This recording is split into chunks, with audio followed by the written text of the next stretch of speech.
once again, welcome back to Chats with Jack. I am Jack Talcott.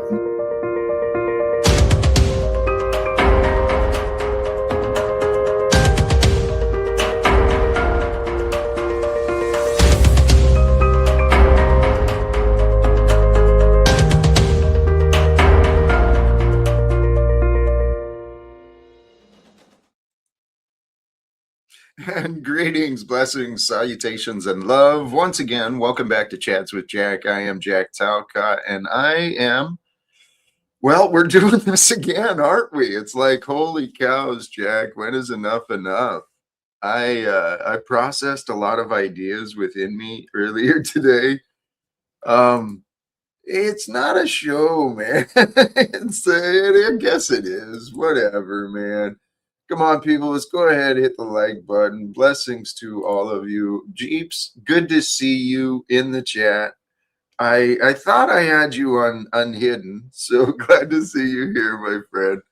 Nice title, Talcott. Where'd you come up with that? Slave-minded versus freedom-minded. Your path is for you.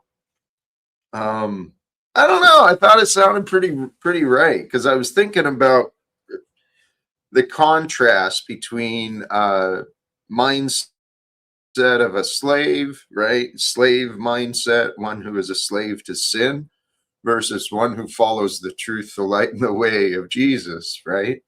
One who is free to live, free to be born, to be renewed, to be a child of God here on earth, which is God's kingdom, created and offered forth for you and me to play these adventures of life within.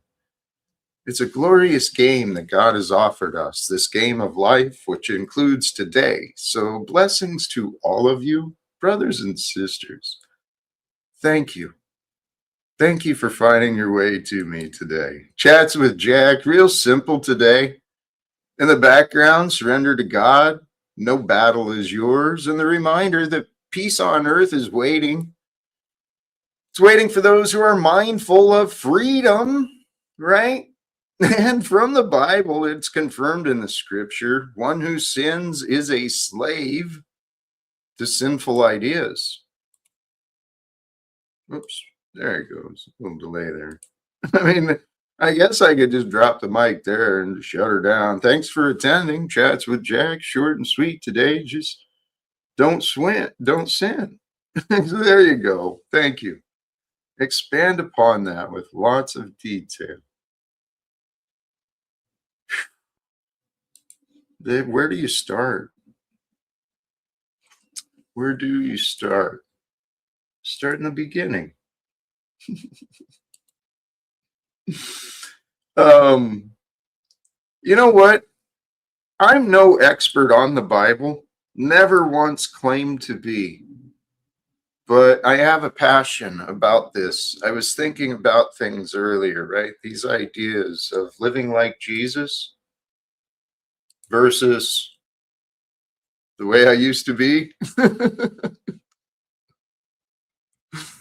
Living like me, I could say, right? Living like Jesus versus living like me. You do the same. I encourage you. Feel that shame, baby. Feel that guilt. Yeah, not worthy, man. Not worthy to be compared. Not worthy.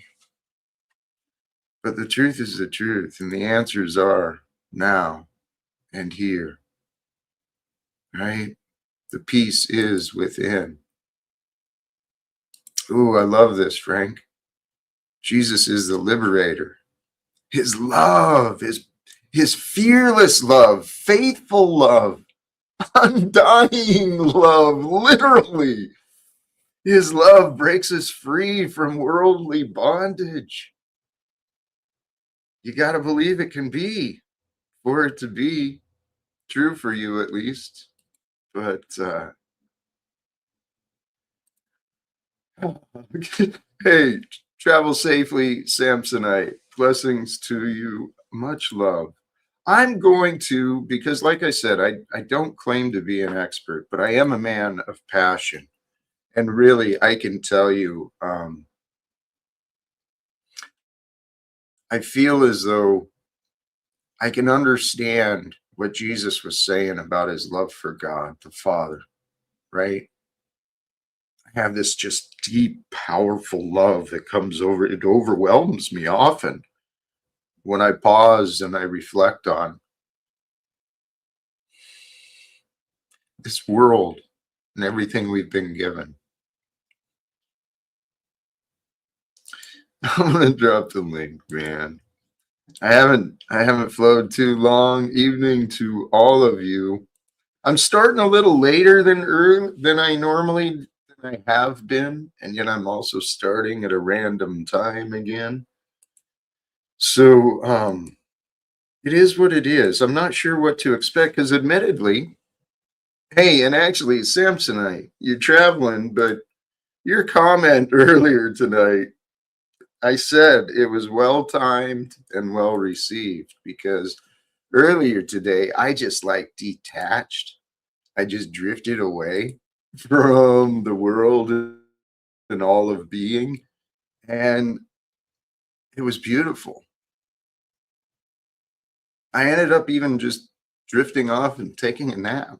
I haven't I've done that more frequently, but there's just something in the energy today that I was just feeling, ugh, right? Wanting to release, I guess. And I guess that's part of the seasons, right? Part of life. We've got to grow through these times, and sometimes we got to release a few things. Some things of the past, some attachments. We got to release ideas. That way we create space for new ones. Hey, we got a guest here. Let me welcome up. Joe Cool. How you doing, brother? I'm doing well. You look good. I'm feeling good, You man. look like it. Well, it's a new level of surrender again. Holy cow. That was great. It ain't a new level of achievement or something. It's a new level of surrender. That's dope. I won't hear that again today. I never thought I would find that to be an achievement, but it is, Joe. Mm. Achieving. I was gonna say you're preaching to the choir, man. You're absolutely right. I didn't gave up a long time ago. I just try to put myself in the place and let him take over. Um, I think that's part of it. That. Landry is learning that putting yourself in the right place. Just going and putting yourself in a place where something can happen because it probably won't come to your door and knock on your door, whatever lovely thing he has planned. That chick he has, she's not going to knock on the door and say, God sent me. That wisdom won't knock on the door. This is the thing. YouTube, you're putting yourself in a position to meet people. But there's the other thing, too. It is. But I've been paying attention to what the universe has shown me. Here, we've got another guest, and I want to go ahead and bring him up too. I usually do all right. Welcome, Tarek. How are you today? I'm great. I'm sorry, Jack and Joko. How are you? Good to see you, bro. Good to see you. Always good to see you guys. Yeah. I'll listen, Jack. I just want to be here. Um, I saw what's his name Monday, Frank Monday, saying something about Jesus and something. I would like to also maybe have that convo if you willing to. But whenever you're ready, I'm here. If it's about Jesus, I'm sure he's ready. He's always, I guess he's ready. I might be overstepping, but that's pretty much No, the that's topic of his conversation most days. Yeah. one of the favorite things I want. We've got a new guest in the back, a face I don't recognize, but take a chance. Welcome, Jim. Thank you. Yeah, I'm part of the Boyd sector.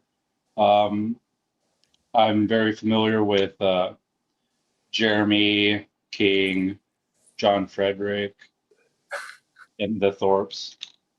Okay. I actually, I actually had a channel with John Frederick for a while. We had about 200 subscribers before I decided to hang it all up and pursue my real life aspirations full time.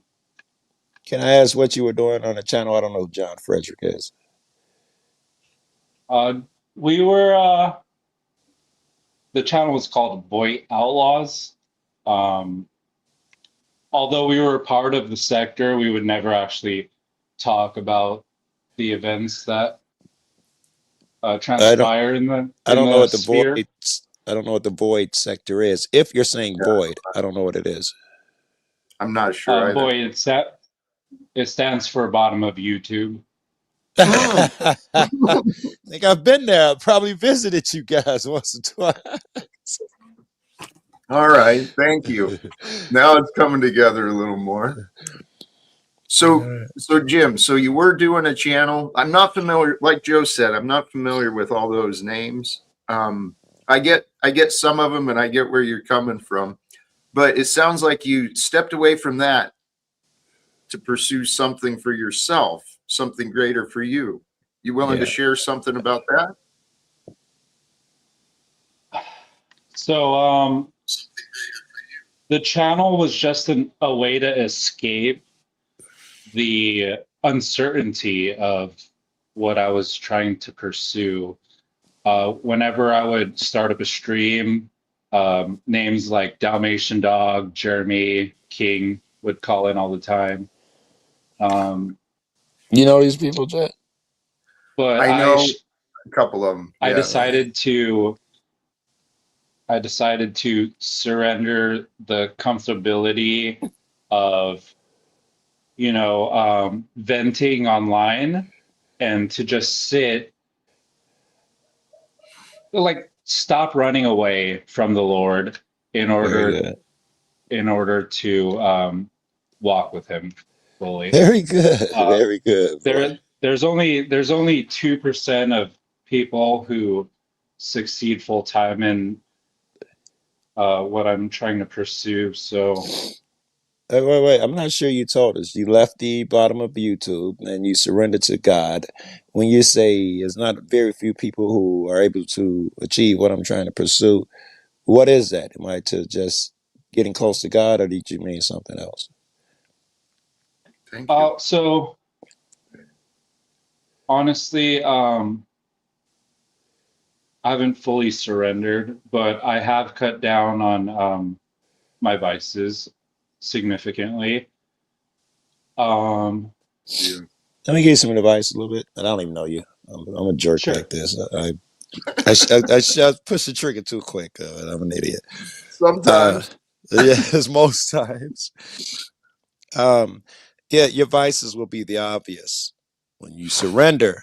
The shit that caught my ear was venting on YouTube. If you're venting like I imagine, you're like, fuck this guy, that guy's a piece of shit. Work on those things. Work on that being mad in the moment, wanting to get revenge when a motherfucker call you a name. The little shit. The vice is easy. Oh, yeah, I stopped I'm not sleeping like with that. dudes. That's not the type of venting Good. I'm Very good. into. Very good. Good. Good to hear. It's just like what I'm going through and daily life kind of thing, heartbreak and all that stuff. But Well, I never gossip about other people. very good. One more question, man. I heard that there was a rumor, allegedly, that there's a picture of you floating around where you're actually smiling. Is it true? Have you smiled in 2026? You Um, had to think about it. possibly. There we go. There you go, pimp. Is that a joke? Yeah, It was trying to get you to smile a little bit, man. it was a joke, man. Yeah. Thank you, Joe. Okay. Hey, Jim, thank you. It's cool to meet you. I Likewise, get, Jack. like Joe was asking, I'm not sure on the details, but I'm very interested in where you're going and what I heard from you. The idea of surrendering to the Lord so you can walk your path. And it sounds like you're on a path to do something that many others may not have achieved. But good on you. I Right. see your call. So I see. Please, go ahead. So I Please. see faith as a car driving through the fog, and you can't Yeah. see too far ahead, but Yep. you just got to keep moving because as you proceed, the road continues, right? Yeah, I think so. You used a great analogy, man. I used to hate driving at night. Just oh my god, especially this is not so bad in the city. It's down to daylight because of all the street lights all the time. But when I started hitting those country roads and shit, and you couldn't see a damn thing, only as far as your headlights would take you. I was cautious for a while, and then I started, trust that the road is ahead in front of you, even if you can't see it. It's dark; you don't see a few feet, but trust that it's there. And this is what you Right. said. A great analogy with God, man. You can't see the whole picture, but trust, man. I love it. And like I believe that he doesn't give you visions that you're not able to uh, pull through it, you know? Like if he gives you a vision, not saying that like I had like a clear dream that he told me I should be doing this, but like if it's something that really um, touches your heartstrings, then he will direct your path. Like I would agree with you. And if you don't receive that vision, it's kind of a blessing. Faith is in the unseen. So if he had to come down here with Jesus and a staff and Moses and be like, "Look, man, we're real," now it wouldn't take anything to believe. It's better the way it is, man. Only the true will stand firm. For sure. Uh, hey, Snow, So Ro. I'm surprised you guys don't know who John Frederick is. He's up there in the sphere. I'm googling him now. I'm YouTubing him now. Hey, you heard this guy Joe Cool? That dude, I heard he's super famous on YouTube. You heard of that Oh dude? yeah, yeah, he seems cool too. Jack, John Frederick is actually the guy who referred me to your channel. Godzilla of Truth, is that the right Wonderful. guy? John Fredericks Thank Media. I got a few John Fredericks up here. Is he a you. is he an old white dude? John Frederick? He's like a 40-year-old white dude. No, I got two other You see guys him here. by No, I chance? don't. I don't see him. No. Um, well, you know what? I certainly appreciate that. And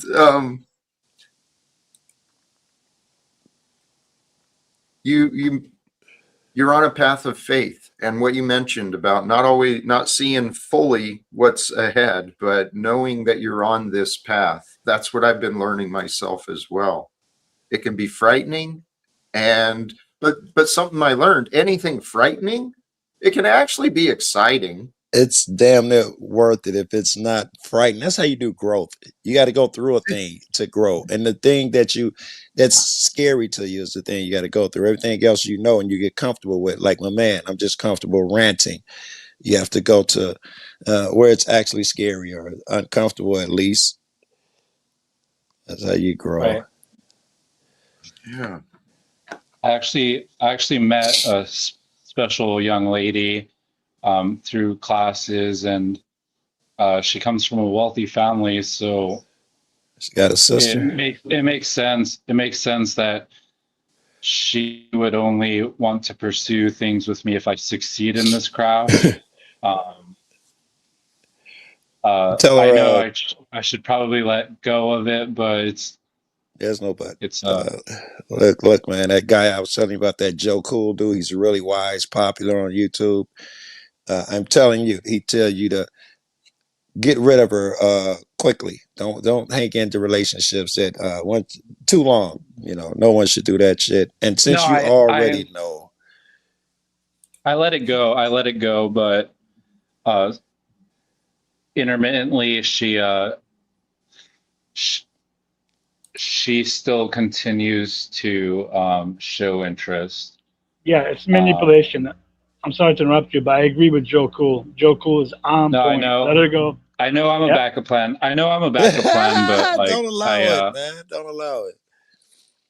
You know, here's a little. Just take away No, the romance factor. Anything, all those compliments. Oh my God, your hair is gorgeous. You're so beautiful. Cut out all those fucking compliments, and she can call as a friend. Nothing romantic. And if she even takes a stride in that direction, let her know.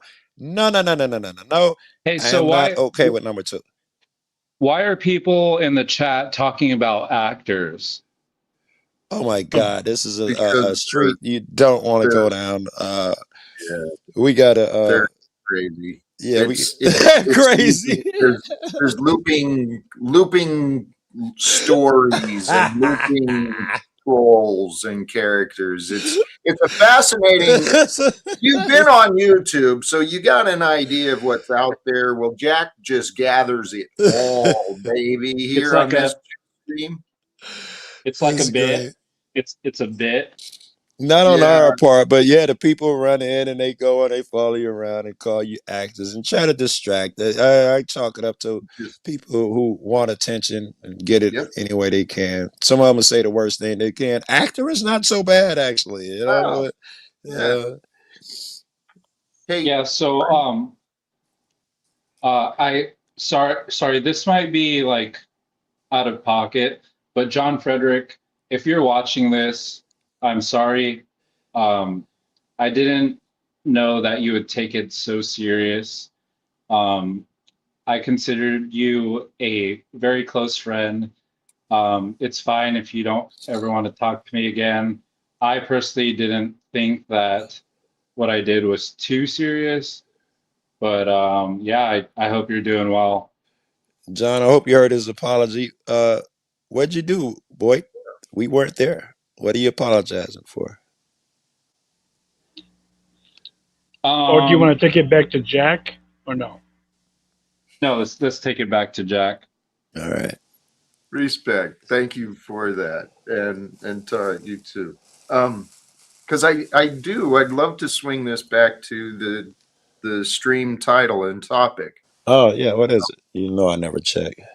slave minded versus freedom minded. Your path is for you. I picked the right day. Yep. Me, me too. Yeah, Well, you too. You was my first thought before I thought me how lucky I was. You were my first thought. well, and I'm actually trying to tie this slave minded versus freedom minded to the words from scripture about, one who sins is a slave to sin. So that's the real starting point for the slave minded. And the freedom minded is with following in the way, the truth, the light of Christ. Respectfully, Jack, I disagree. The opposite of Fascinating. freedom. Yeah, you'll like this too. And I think I'm right. The Okay. opposite of freedom is control. You call it slavery, you could do that. But the guy who wants freedom and not to control anyone, he's a moral, godly dude. And the guy who wants control people. That Landry, what's up, pimpin'? Is that Landry? Yeah. And the guy Yes. who wants to control people, he's closest to the evil. You, Yes. you're muted if you're talking, Landry. Well, yeah, the control and slave, it's like duality. They Or are. They are very they're similar. they're connected. The prison guard is at prison to the prisoner, right? Yes, yes. He's he's attached. And so freedom is unbounded love, which is the way, the truth, the light. Keep I'm your eye trying. on Voight. I still don't trust that cat yet. Keep your eye on the finger on the trigger type shit. Which one? Voight. I mean, yeah, I don't know. He's keep Landry? no, What Voight. happened? YouTube. He disappeared for a Oh, moment Jim. there. Oh, Oh, Jim is his name. I okay. don't know. I just Yeah. know. Hey, I'm sorry. if I were to read a Bible verse, would you guys be willing to maybe have your own like perceptions and It's stuff not with it? my show, but I'm absolutely down. Yes, I'd love to do some discussion on this. And I'd also, at the same time, though, if Landry wants to say where he's at or what he's doing, Hey, please sorry, do. what's shooting? I didn't want to have bad audio, but I'm in a really cool location. You're live. Figured actually started recording, and Joe was saying some interesting stuff, so it's perfect for the shot. So Good, good, good, yeah, good. That's the way you're supposed to think, right? It look like somebody peed Wonderful. on that carpet, Landry. You better get somebody out there to mop it up. I see two big, long yellow stains everywhere you walk. Dude, that is pretty Is cool, that Phil. the elevator from the building you was in yesterday? The see-through yeah. I elevator? keep coming back here because I'm like every time I leave, I realize I need something. So we Very got the new good. cameraman right here. Very good. Oh, okay, all right. This one's free, Yeah, Very cool. it That place is. Here, looks awesome. but they call the this God's microphone. Okay, they I'm not call sure. that what? God's God's mic. microphone. Yeah. Well, it's That's the cool. nickname. Gotcha. All Hey, right, we had two things on the table, Jack. You were talking about the difference between freedom and slavery, and dude wanted to do a Bible verse. yeah, I want to get to Jim and what he wanted to bring up. And real quick, thank you for the contribution. Good evening, beautiful and wonderful creatures of my panelverse. May God watch over you in a better way than I have. Moose. That was Moose. Okay. Bless you, Moose. Yeah, blessings. Um, Jim, what were you think? What was your idea? The verse, What please. verse? So the verse sort of goes hand in hand with your topic of discussion, which is um, like surrender and slavery and whatnot. What book? What book? What verse you about to read us? Romans 7:15 through 20. All right, I love Romans. Go for it. It says, I do not understand what I do. For what I want to do, I do not do, but what I hate, I do. And if I do what I do not want to do, I agree that the law is good. As it is no longer I myself who do it, but it is sin living in me. For I know that good itself does not dwell in me, that is, in my sinful nature. For I have the desire to do what is good, but I cannot get it out. For I do not do the good I want to do, but the evil I do not want to do, this I keep on doing. Now, if I do what I do not want to do, it is no longer I who do it, but it is sin living in me. Confusing as hell. Somebody want to give it a shot? It's what I think every addict has experienced. Um, it's I have the desire to do what is good, but for whatever reason, I cannot carry it out. Right? For I don't do the good I want to do, but the evil I don't want to do, this I keep on doing. I keep going to the liquor store. I keep buying my booze. I keep drinking my booze. Now, if I do what I do not want to do, it is no longer I who do it. It is sin living in me that does it. Fleshly nature. Yeah. I think And I think you got it right. I think it's also connected to the book of Thomas, too. Let's see if I can pull that up. I do not understand what I do. For what I want to do, I do not. But what I hate to do, and if I do what I do not want to do, I agree that the law is good. As it is no longer it is no longer I myself who do it, but it is the sin living in me. To that, I hope he's not uh, getting rid of his responsibility there, because I do think he's right.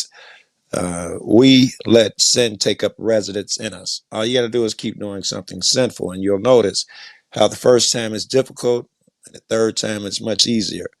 That's how you let that sin take up residence in you. So I get where he's going.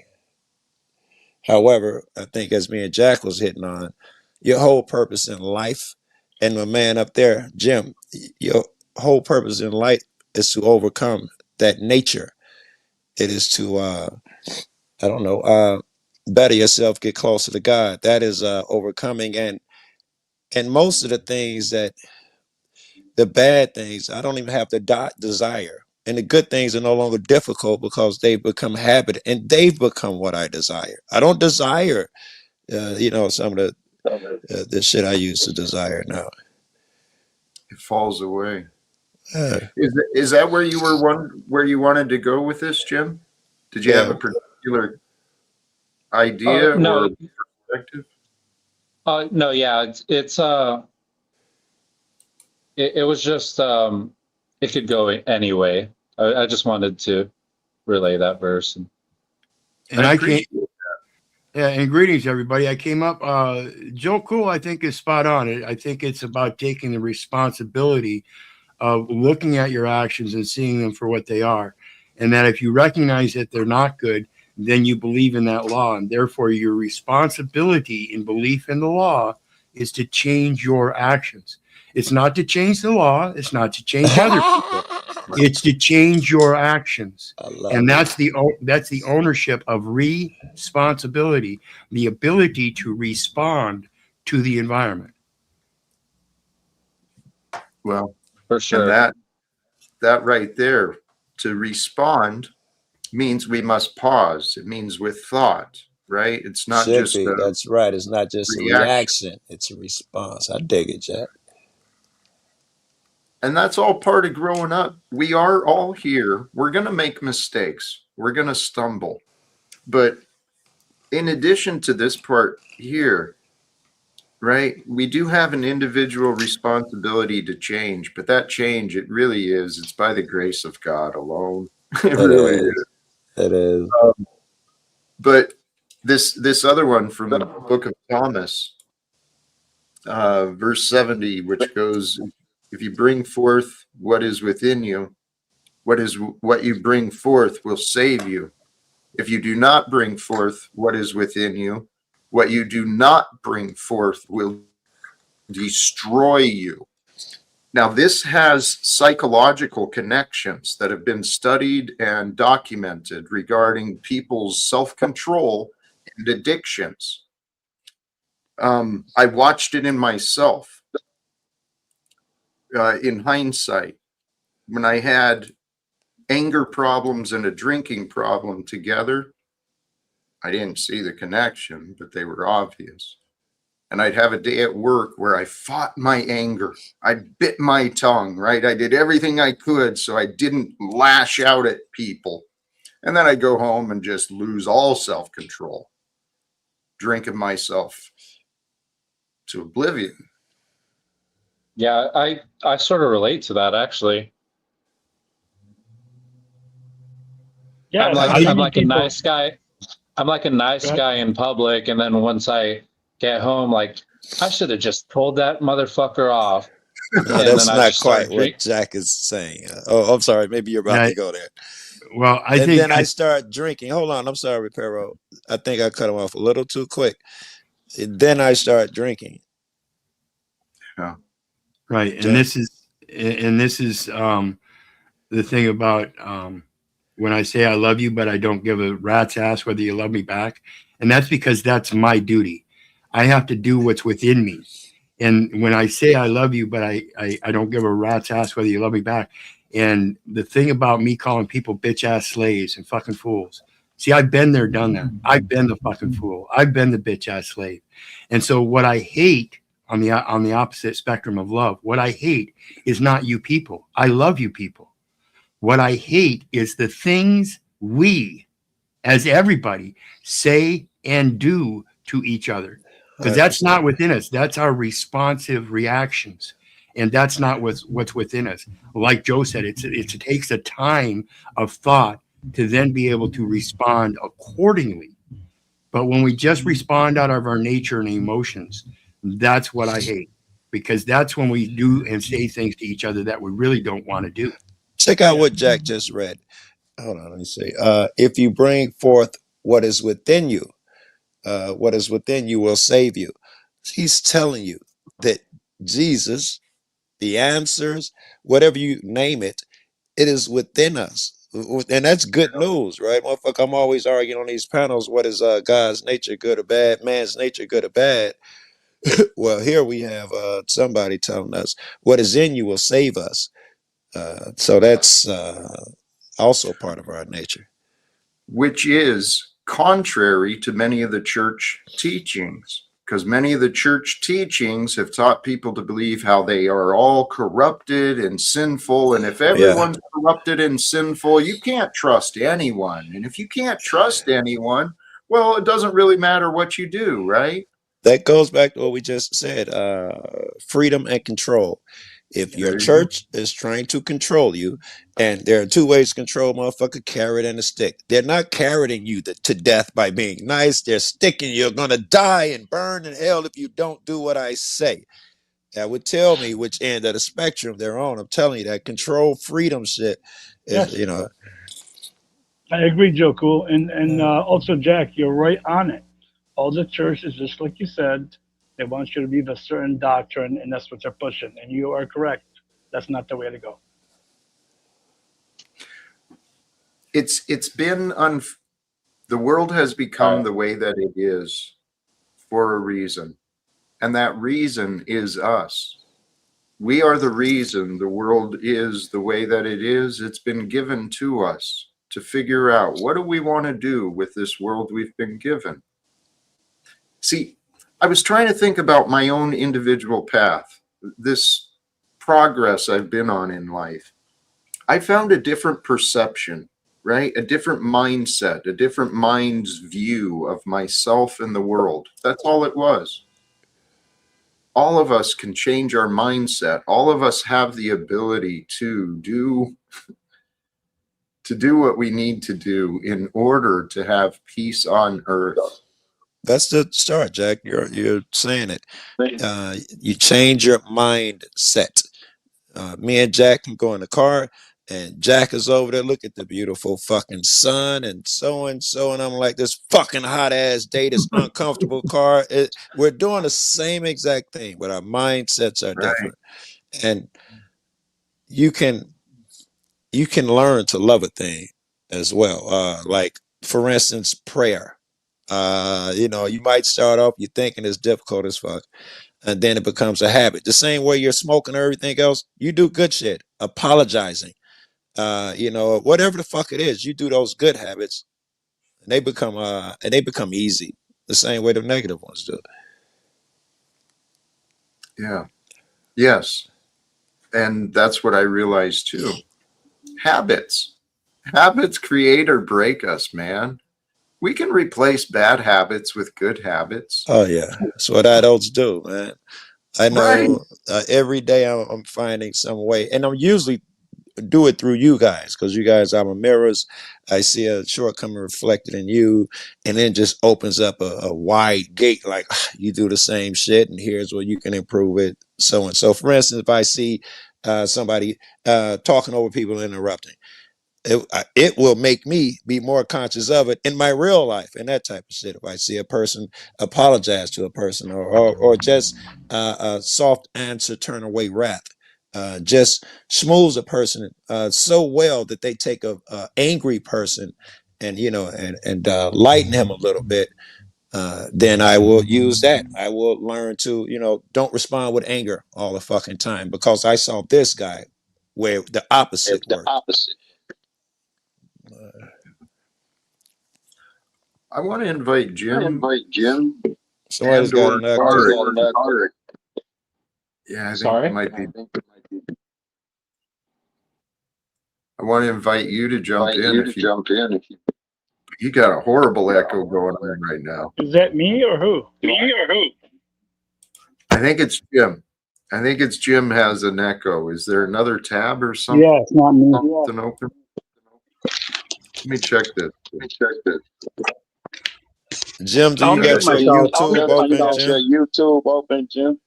Yes, I did actually. You gotta Sorry about close that. it up. The echo on. Check. All right. You still got it open. I got an echo. Yes, sir. Yeah, I'm muted myself. Yeah, it's Yeah. not. Yeah, Everybody it else wasn't was muted. Tarek. But tell you what, Jim, while you please, it sounds like there's probably another tab open. We're getting feedback, a dual feed. But Tarek, I want to invite you. You joined and you were patient. You said you wanted to get a question regarding Jesus too. Did we cover into that realm or Very good, Jack. I appreciate Jack coming back to this. I don't think we did. I think there was a comment by Frank Monday, and then I want to address it because I think with Frank was on TML's channel the other night, 2 days ago, and me and him were going at it pretty hard. I don't want to think I have any like bad issues with him or any bad feelings. I don't. It's just we don't agree on some things. That's all. okay? All right. Well, But I thank don't you. want to throw. I'm I don't gonna want to leave and throw off come the back. topic, Jack. This is your show. I always come back to you and the message. And no matter how much I disagree with you or anybody else, I'm always coming here in good faith and respect. I appreciate that. And Tarek, that's what everybody, all of us adults need to learn, that we can disagree and it's okay. It's not the end of the fucking world. Dude, that. Exactly. Oh my God. People are so sensitive. You're afraid to disagree Oh, with them because some people will just lose it. well, Joe, I was just remembering my past with that. I took disagreements as complete rejection, and I felt That's the, so vulnerable. I felt so alone and vulnerable that any rejection, dude. you Oh, just. I'm so glad you said that, Jack, because I want you healed. I spent a lot of time in my head trying to figure out what I could say or do better. And if I see that, like I do see the anger when you disagree with somebody, I see the anger. But if it stems from rejection, that would change my approach to you 100%. well, I think it's to many of us, whether we recognize it or not. We're all carrying You're around right. bruises and wounds from the past, right? And those make us a little sensitive. Yeah. And we live in a world that doesn't really enable the sensitivity as much as it enables the numbness, the callousness, the Yes. coldness, right? Yes. But That's that's built not. into the system because they're smart. I think is intentional. They normalize things like routine traffic stop. There is nothing routine about a motherfucker coming at you with it. Right, right. They normalize so much shit. Joe, I never thought about that when I was younger either. A routine traffic stop. Yeah, I guess it's an inconvenience, but It's it's a routine, minor right? They do it all inconvenience. the It's time. routine. No, some guys literally. What if you were in fucking Mexico in the jungle somewhere, and some guys stop you with guns? Now you would understand, because they don't have the magic in your eyes and shit. You'd understand the dangers and shit like that. The motherfuckers do it here. They do it millions of fucking times. It's normal, and you don't complain anymore. And this is gonna go. We don't have to go here, but this popped in my head. uh, that's a lot of the shit that black motherfuckers go through. It is so normal. I mean, like us getting pulled over more or something, or follow through a store is so normal that when you complain, it just falls on deaf ears. Oh man, it's bigger shit out here, man. Motherfucker, this and that. It's just because it's normal, but it shouldn't be normal They shouldn't. to be riding around afraid like that. No. Yeah, And I Joe, agree. I grew up in the rural Northwest, right? It's a totally different environment. And I didn't recognize that. Even with my friends, my black friends, I didn't understand what they were dealing with. Um, but the idea, there really is an unwritten and unspoken kind of privilege that comes to having the white skin. Because when I started looking at it, many black teenage boys are taught how they've got to deal with law enforcement when they get harassed, Yeah, right? just listen to what he says. Keep your hands where you can see him. Follow his orders. Yeah, Make sure you don't move too fast. right. What kind of weird shit is that to be used to? Oh my God, yeah. And I don't Uh, I didn't prepare my white son for that. Right. You give him the keys on a Friday night. Be Yeah, home at 10. right. Yeah. It was. There's a lot of differences in our world. Who's right? We Who's gotta come wrong? together, Jack, and that's why I That love fucking with cats. And that's why I love, I hate to do the racial shit, but it's a benefit that niggas that I admire and love, like you yourself, are white, because that shows them motherfuckers that you can come together, that there are no barriers unless you imagine them.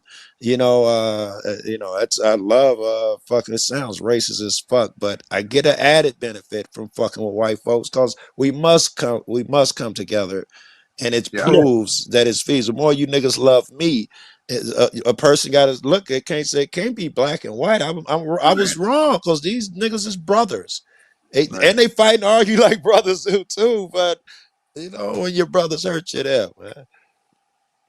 Absolutely. Hey Jim, Ra-pa-pa. your What's up? sound is solid. You got anything? I want to welcome you. You're here. And you're I've talking about enjoyed good what you shit too, brought. Jim. Yeah, Oh, look, you good. even So fix his hair. You're good looking dude, Jim. Yes, my it looks craft. good. Motherfucker. Thank you. That's So a But smile. my Joe, my cool. Go ahead. craft Hold on, my Jim. Hold on. craft. Yeah, go. I'll wait. I'll wait. I apologize. Go ahead, Jim. Go ahead, please. Uh, I feel like my craft is a lot based on instinct, and I am very good at instinct. Um, but in order to so my craft is all about who you know. So if I need to meet people and act professional, I need to act a specific way, and it like totally like Is that a good thing or a bad thing? I don't know. I can't so I tell whether you're saying you should act like it or you regret acting that a different way. so the best people in my craft, they have a couple screws loose, you know. Oh, sound like YouTubers. Go ahead. Uh, but when I try to learn the business of this aspect, it's like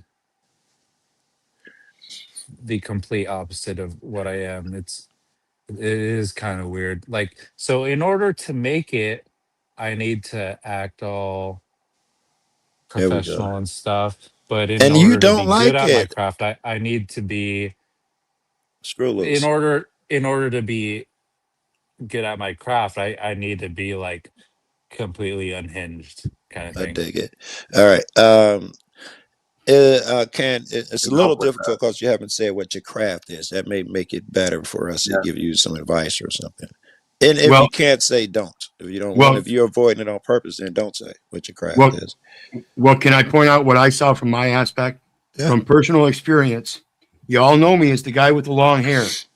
My mom and dad have always been telling me, and they were both federal employees, and they always told me, Keith, you need to cut your hair so you can get a good job.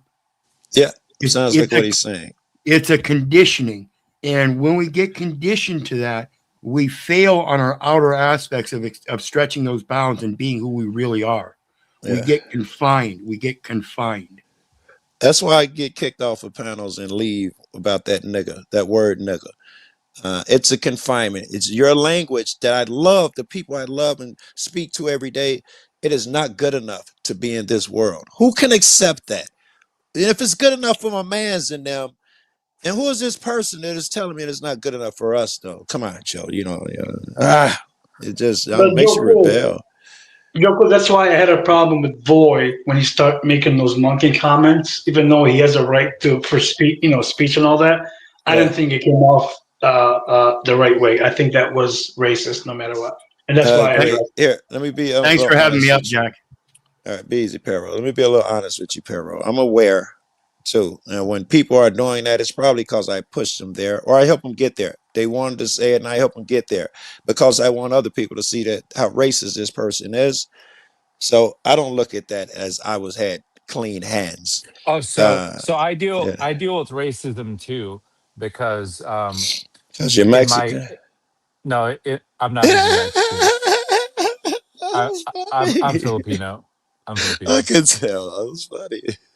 So in my craft, even if you aren't very good, if they see you could play a specific part, then they hire you just based on looks. And Interesting. I actually want to be big, and there's not many people in my ethnicity that has ever become that big. Good thing for you, especially now. There are ways around that. Look, the beautiful motherfucker don't have the advantage that he used to have. The funny guy or the so and so guy, the incel. All of these people have there'll be a workaround. You don't have to be beautiful to achieve the thing. There'll be a way to achieve it without having to go through something that you feel is overstructured and pretend to be something you're not. There'll be a way around. You'll shine so much Chat. they'll have to accept you. So chat says, so you want to work with white boys? Yeah, yes, I do. They're either going to be white or black because white or black people rule this industry. Is it a secret, Well, man? You're gonna make me beat here, up on you. Just let me out of my misery. Are you gonna hey, tell us or say you can't tell us and then I'll stop waiting for you to tell us what the fuck it is? Well, honestly, so you guys don't know my real name, so I'll tell you guys. I I am actually I live in the Hollywood area. I am pursuing an acting career. All right, let me see if I can use that to give you some advice. um, Yes, I think my advice holds. You know, everybody ain't gotta be Brad Pitt. There's a place for Jonah, whatever the fat dude name is, and uh what is that? I don't know. I suck. I don't watch enough TV. But there are a lot of people who are not making it off their looks in the main characters nowadays. well, Joe, But Joe, cool. but Can I give you some advice just if you like don't mind? Shia LaBeouf couldn't be an actor, so he had to make it due to his acting chops, Yes, and he's not a he's like gorgeous dude. yeah, he's the most like unhinged person, and he's like known. That's how you like you got to live your role. That's the And thing, you he's know. not known for his looks, right? No one is talking about how hot Shia LaBeouf is. Like you say, or Ed Exactly. Norton. All right. Ed Norton is no one's talking about he's a Brad Pitt or anything, but that unhinged shit. I dig it. Joe, Uh cool. Can I give you some advice? Because yeah. you have given me I many, don't and like I think, fucking yeah. Let chat me give says you I just like one white advice boys. from that. Hold I on, like Jim. Hold One on. second. The Let me chair, give the you one chair. advice. I I like always white respect what you got bitches, to say because I Arctic. think for the most part you are very honest. You're not biased. You say it how it is. But one thing I noticed is when you sometimes get on Jack and you have a lot of energy, which I understand, you forget that Jack has to take some control of his panel. I feel like you just take it over to you, even though you probably don't mean it intentionally. If you can No, understand what I'm I saying. thank you. I thank you. I agree with you. And to be honest, I do think I take it over intentionally. you probably do. I think Hey, I do. welcome to Vibe and Dusty Tark. Thank you for that. And Jim, I want to swing back What up, yeah? eventually, all right? But welcome to you guys. How are you today? I'm fantastic. How are you? I'm feeling blessed. Vibe, how about you, brother? He's getting things going I'm when doing he's ready. wonderful. Check. The wife just took the kids out of the house, and I'm here alone because it's my Look, birthday, look at and that for smile. two Look at that hours. I was like, I need 2 hours, smile. 2 hours. Very Well, good. How hey, fast can we get you drunk? And by the way, I love Joe Cool. Joe, I know last time we were on a panel, you were calling me caveman, but we were actually having a Where good did little Derek's conversation. bitch ass I just go? want to say Yeah. that I actually always appreciate you. And by the way, that guy has like more subscribers than any of us. If yeah. He's amazing. who are Who, we Joe? talking about? Who? Me? He knows Joe's how to gay. attract attention. I'm talking about you, That's Joe. Oh, No. okay. Thanks. He's gay. Joe's gay. Yeah, that's what it is. That's what it is. If I'm doing the caveman shit, I think you know me well enough to know now. I'm trying to trigger people, and so if they raise their energy, I do that shit, and I do worse. You know, you'll catch me talking about white people are the most evil people on the world. Please don't clip it because that's not what I believe. I'm just trying to get where I need to go with some idiot on the so and so. If I called you a caveman, it was probably in that capacity. There he is. Oh no, it was civil. You just were kind of using it Okay. in banter, so I get it. All right.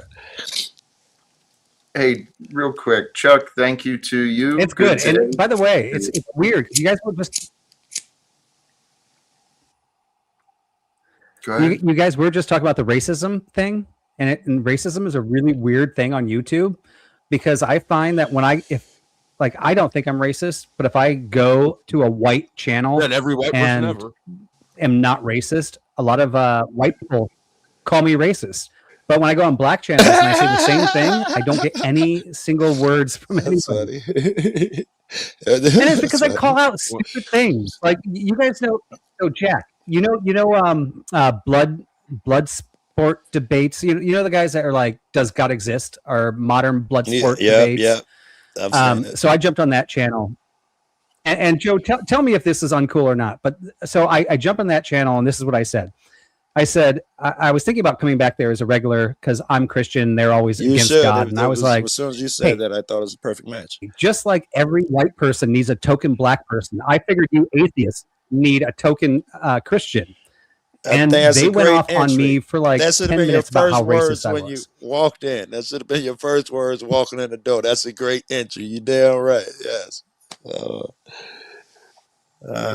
Yeah. And they didn't take it well. It's not against black people. It's about white people feeling like they have to have a black friend, right? Yeah. Anyway, and by sorry, the way, I digress. It's back to you, Jack. Yeah. It's your show. By the way, and let me say this: you open the door for it. I do feel that way in some places. It wouldn't be among these cats. It wouldn't be among these cats. Where you feel like, you do walk into certain places, and some of them make it known that we just don't have enough black motherfuckers here and all of that shit. But if I walk in and see Jack, it was just to see Jack Jackson. I think, hey, my black quota's being filled. I don't sense that. Hey, I want to swing back to some earlier things. Exactly, right? So I think Vibe has a lag. He does. I think so too. In his brain. No, in the connection today for sure. But Joe, you said something about you do take over the stream intentionally. You said that. I did. I don't think it's a negative thing. Obviously, I think it's a positive thing. And I can hear you smiling. Yes, right. I've been trying to grow motherfuckers and take advantage. I don't just do it to you, Jack. I do it everywhere I go. I let motherfuckers talk for a month, and I'm aware that I hijack this shit and try to grow motherfuckers, make them uncomfortable a bit. Jack don't like that shit. No, to some degree, I get it. I can see the benefit. Selfish.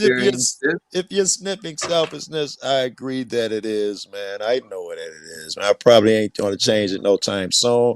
I be feeling like I got a limited amount of time, and I'm always in my head thinking about what is virtue. I will absolutely steal your show to get all 10 guests helping me figure out what virtue is. I'll do it on a heartbeat. Yeah, but I think that's also disrespectful, Joe Cool, based on your behalf, because you know that Jack gets blamed for being angry after, like, say, 45 minutes or an hour of dealing with people, for example, like you or Snafu or others. And when he gets mad, people wonder why he's mad. Well, let's be honest. I mean, you have to, if you care about Jack's show, then you have to kind of give the respect you deserve.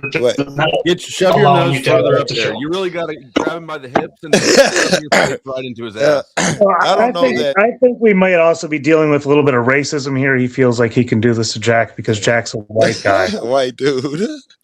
I don't think Jack's ever got mad at me when it's just me and him. Our energy never goes there. It's usually somebody on the panel that already got him mad when he boots me. One of my favorite moments in all panel verse history is when you were shutting down, and I don't remember what you guys were fighting about, but you're like, Joe Cool last words, and he's like, Fuck you, Nika. Like blow me, nigga. It's funny to Somebody me. find me that clip. That's so funny. Well, what Tarek was pointing out is I do get frustrated because I typically want to lead the conversation. You know, Yeah. some ideas that I want to get out during the stream. So I've been learning. You guys have been very generous, and I've been learning many ways to grow in my patience. Have you been growing in your bank account because you bought Yeah. silver like I told you to? No, that Fuck. did So not I happen. have a proposal, by the way, just a proposal here You're already to married. Jack. And yeah, I am married, but I did hear Jack's panel yesterday. And you had Tampa up, and it was you and Snafu. Now, apparently, Snafu is a life coach now as well, right? And you're looking to be a life coach. And I watched that debate between you and Snafu for like an hour. And the only life coaching I really felt like I got was from Tampa, who said, right now I'm focusing on myself and my life. And you backed that up. That's good. So I was like, I didn't have time. I was on the move, but I really wanted to jump in and say, hey, I think I can help you guys settle this life coaching thing together. And because you guys were both asking to concede to each other. Or actually not concede. What was it? Submit. Submit. So I actually wanted to come on here and say, you know what? I am willing to submit to you, Jack, as a life coach, and submit to Snafu as a life coach. Now, whether you guys want to do this online or one-on-one, I can take, because I have 500 problems. I think I solved one of them. It took me 2 months. So I think I'm down to 499 problems that I have to solve. I am nowhere nearly qualified to be a life coach at all. You should do drugs. That will solve all the rest of them. I say you got to do it online, bro. Yeah, Jack then and you'll just have that one problem. Jack and I can do a daily, I can do a daily log, and I can say, okay, Snafu guided me on this. I did this. This is my results. Jack guided me on this. I did this. This is my results. And after like 30 days, I can come back and we can jump on panel, and I'll say, okay, I like it. I got life coached, and here's my trust score. Like, you know how the internet has, what is it called? I didn't know that. It makes sense. I never heard it before, but it's logical. The way you place it, I understand. I'm willing to submit to both and see which one gives me better life coaching. And I mean, very good. You're going to instantly regret it, but it sounds fun to watch. Who's a female? That's all I'm interested in. Yeah. Hey, welcome back off. Hey, Joe. Don't talk to Joe. Sure. Flo. I met Flo. Hey. Yeah. Hey. So do you think 30 days is a little long, though? I think that you could probably do that within maybe a week or two. An hour per person, and like see some kind of result. Like you could do both. Do weekly updates to the month. Yeah. Yeah. I mean, I would suspect it'd be a weekly meeting, right? So it'd be like 4 meetings per person. They both give me guidance. They're probably both going to call you every day. I'm not going to give them myself. They're really By the end of both, you'll be giving them both advice on how to live. But no, I'm not being sarcastic here. I'm actually willing to hear like what the guidance is. I'm not willing to give up your cell phone number. This is not true life coaching. You're not really ye of little faith. I can give out your phone number. Just as valid as a number is my cell phone number, because I don't even want to hear it. I'm not even listening to it. I've already been on the Panelverse long enough to know not everybody's as genuine as other people. Jack, can you help Vibe? Okay, this is great. He's got to submit and give you that phone number. Yeah, you're gonna submit to Snafu, right? And yeah, what's his job? Like, what is he going to do? What do you want him to help you out with? Like, what's the that's project? his job to figure out. He's the life coach. I have 499 problems. He's got to help me solve one. Well, for now, let's offer prayers for Snafu, as it looks like he's being prepped for another surgery, heading toward the operating room. So Well, That's not prayers for Snafu prayers, is Snafu. their skill, his prompt and rapid Swift recovery. recovery. Yeah. Yeah. Hmm. Jack, to be Damn, honest with Flo, you, I as thought I scared honest Tarek as I off. am, I'm sorry, Jack, He's as back. honest as I am and as good-hearted as I am, I can't wish Snafu good for some reason. Can't do it. Okay, Because brother. you're a bitter simp. No, There, actually, partially, because that can't means you won't. And if you will not, then there's something within you. It means that Snafu is a test brought from God for right. you so that you can expand your ability to love. Do you What a- believe it? What do you think, Tarek? It I seems think on it's point making to him me. more evil. No, No, I please. think okay, maybe Jack has a point. Maybe God's testing me, right? My point is he has done so bad and he hasn't shown any reason to change. I actually can't wait until he takes his long breath so I can throw a celebration. You and Lena and Snafu are all the same person. You know that, right? Yeah, here we Wow. go with Lena now. He disrespected Lena, Flow State. See what's going to happen to Wait, you, wait, Flo. wait, wait, wait. I don't even know who Lena is. We can take her out of it and Flo Ooh. has an argument. You indulge in the same shit Snafu does. He's had an Yeah, argument. 100%, dude, Tarek. 100%. Well, Tarek is this worse than Snafu. is the I am? fascinating Oh, okay. part. Go ahead, Aisha. Sorry, We are Jack. we are And he all likes it when actually grown men masturbate on his panels, which is interesting. well, please. We It's are free all speech, but go ahead. actually reflections of one another. No, we're It's not. it's No, we're not. we are. We certainly Flo's a are. bad Get me kid, the fuck out right? of here. What's going on? I know, ye of little faith, you've got all your excuses to deny, but that's I'm okay. not making excuses. I'm just denying. I'm just denying. I He's know. denying. He's denying, Jack. He's a psychopath. We know that. No, he's not a That's psychopath. only because He's I'm Hey, gonna work very for you, Can buddy. you get Snafu off the panel, Jack? he's not here. Oh, that was Tarek. Sorry. Snafu number 2. All right, Truth or Cop. Where's your rainbow flag? Up your ass. Hey, Ashton. All right, You have it. let's take it back to Jack. Jack, go ahead. Nice deflection. Save me, Jack. Save me, Mhm. Jack.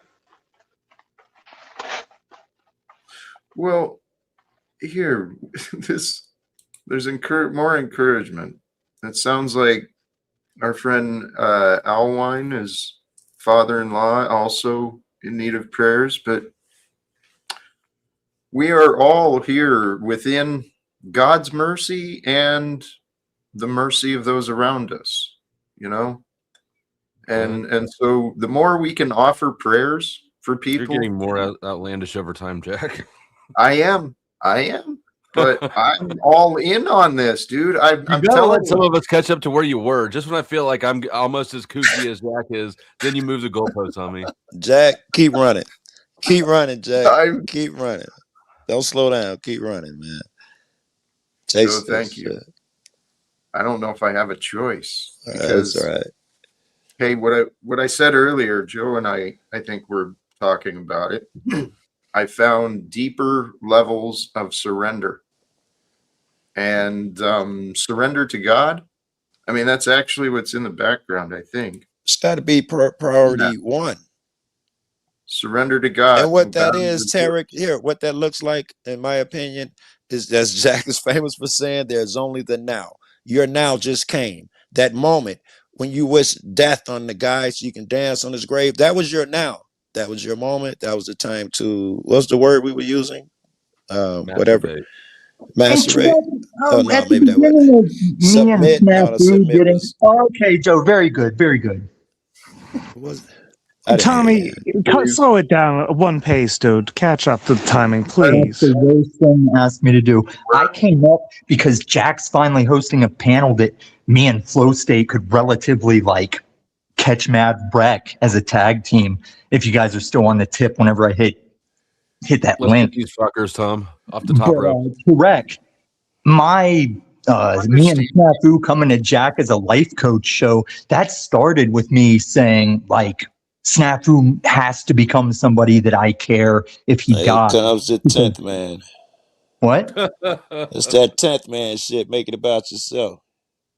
I don't He's make keeping it it like relative. I get where he's going a little bit, I I think. mean, Joe Cool, you got to remember you're the one that hops around all these places and says, very good, very I good. get it. You're hurt, and so Tommy, because your feelings are get hurt. I please get it. That's continue all where you at. I'm Where taking are a we stance going a lot? against that Muslims dancing like the two snafu towers fell to airplanes. You know what? But hold on, Jack. I'm wrapping it up. I just Thank want to remind Tarek, so he can be humble, that one of my first bang bang takedowns on my channel was because he showed up grilling me that I was a PDF, and I started discharging magazine rounds, pointing it at the screen. And then on the video Mitchell Fucks, we saw Tarek crying about it. See, So I I was got right. you pulling a gun on me. What are we? Okay, so where are we landing this? Oh, right there. Tarek can be Correct. humble because he used to Okay. be zebraed up. Perfect. And Thank now you. me and Flo State are About the well, he did just wish, like he was just bragging about the snafu is giving his humble regards and asking for the prayers, and it is a very serious matter. So I do get why he's pressing in here. On the correct side, I'm losing patience. hold on, Jack. We're doing a show We're for talking you. about a man wishing death on someone else, Jack. I mean, it's kind of a very pressing matter in the now. It doesn't help Jack's patience for me to get this out. On the direct side of things, Snafu has recently been on my panel, just getting back to classic Snafu when the littlest thing probed him a little bit, aka Axis Ratblood. Okay. Now are we done? Yeah, it doesn't matter because let's get back to Jack. Yes. Well, I'm just curious. I think that's Like when I jumped in, and I'm actually feeling really guilty, Jack. I jumped in while we had that. I think Joe Cool said he was Hispanic, but I think he might have been Asian. he was going through issues, and then you said hi, Dusty. Hi, Jason. And then next thing we know, he's gone. We just totally forgot about the guy that was asking for help. He said goodbye. Who was asking for help? Cut out. Oh, did Jim. he? Yeah, he did. Jim's doing fine.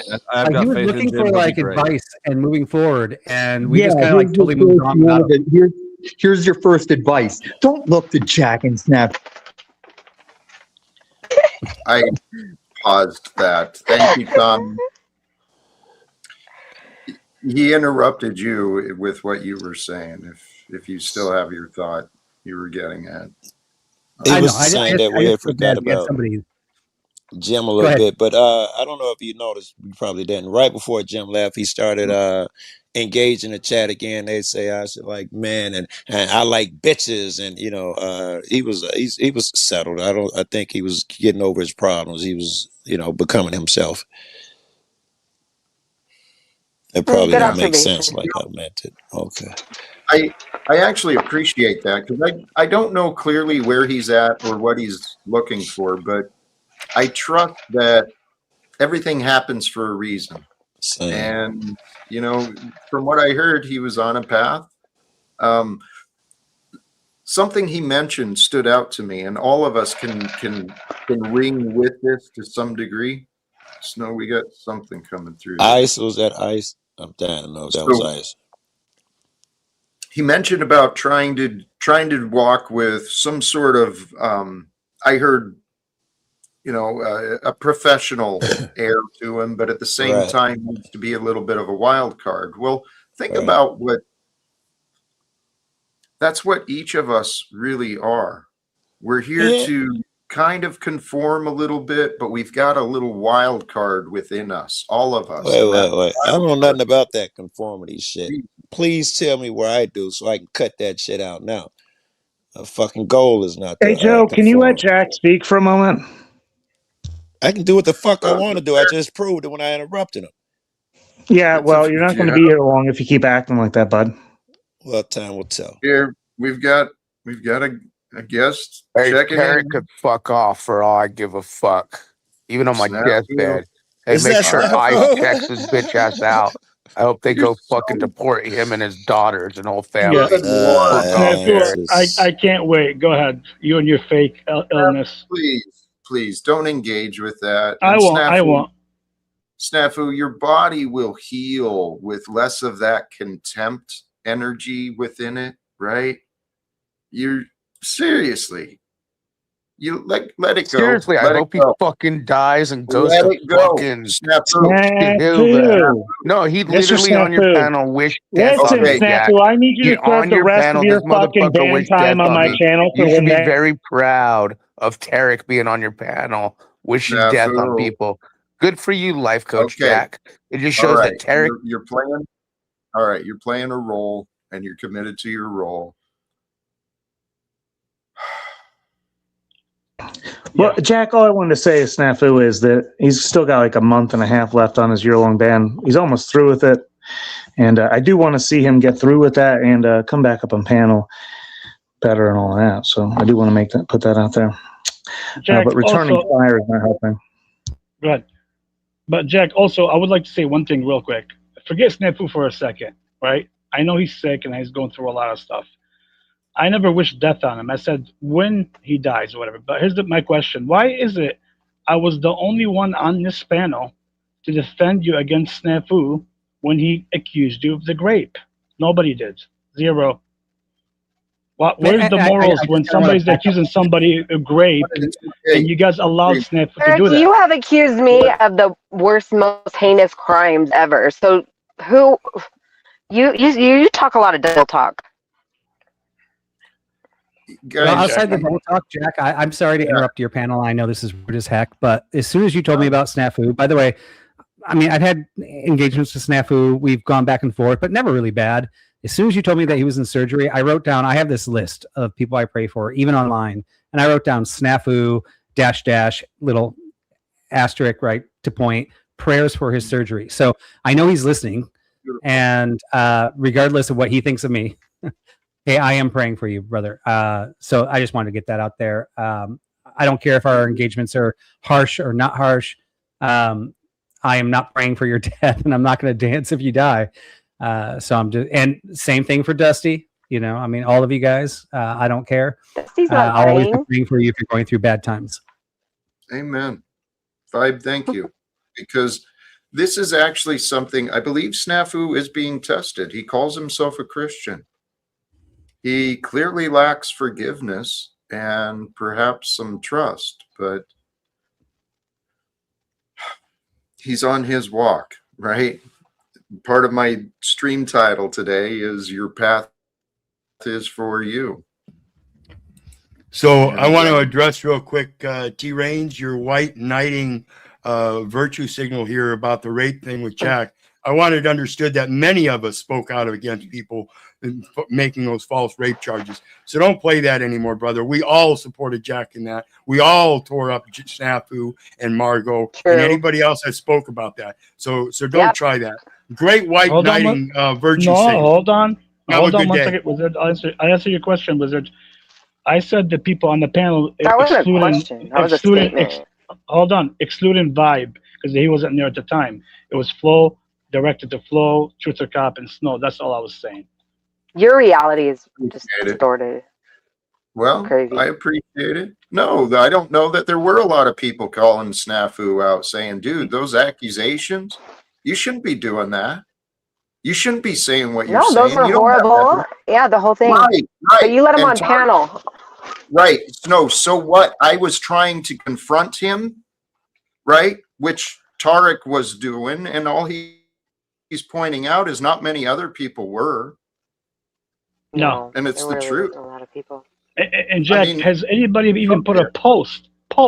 Let's just say they put a post in their community. Say, you know what? You can't accuse Jack of grave because you have no witnesses, and Snafu has zero credibility. None of them did. No Snow, no Flow State. Nobody did. How's your credibility? Sorry. How's your credibility, Tarek? Well, and this is what I want to call you. Let's not get on a high horse because God brings us through. We all do our good things and we all do our poor things, and we can all do better. That's what I know. Yes, These I wild agree. Guys, if we are all in this shared experience. Yes, it's online. There's no real serious connections. And we live in a world too. And thank you for interrupting, Jack. And we live in we live in the same world. We're sharing this world together. We don't have to make things harder on one another. I'm pretty sure that's not what God wants us to do. No. And in the back, Tampa said yesterday. Tampa said gave the best coaching yesterday. I'm focusing on myself first, then my family. Right. So when I look at people that are focusing on me and how I'm portraying myself online, or looking at Jack and how he's portraying himself online, we always have to ask, like, why are you so focused on everybody else, not yourself? Like, you got to raise yourself up, not everybody else. If you're focusing on everybody else's performances, then you're not focusing on your own performance. I'm relaunching my Bible study, and you better be there, Dusty. Only because I looked back and I didn't go back on all the streams with Sarah and all the, 10th Man. There were so many streams about everybody like going up and down and drama. I'm like, okay, that's all happening. I'm going to stay off of those streams. I'm going to focus on my own streams and criticize myself and figure out how I can do this better. Right. And this is how we can all elevate or be more reliable, more trustworthy. The amount of subscribers you have has nothing to do with your trustworthiness. It only has to do with the amount of people that actually feel like you feel. They may agree with you, they may not agree with you, but the trustworthiness is really criticizing yourself and always raising yourself. Yes, but Vibe, this is a question. This is a statement, and this is totally off from where you were. This statement from that which is, God wants us to wait for him to end wars.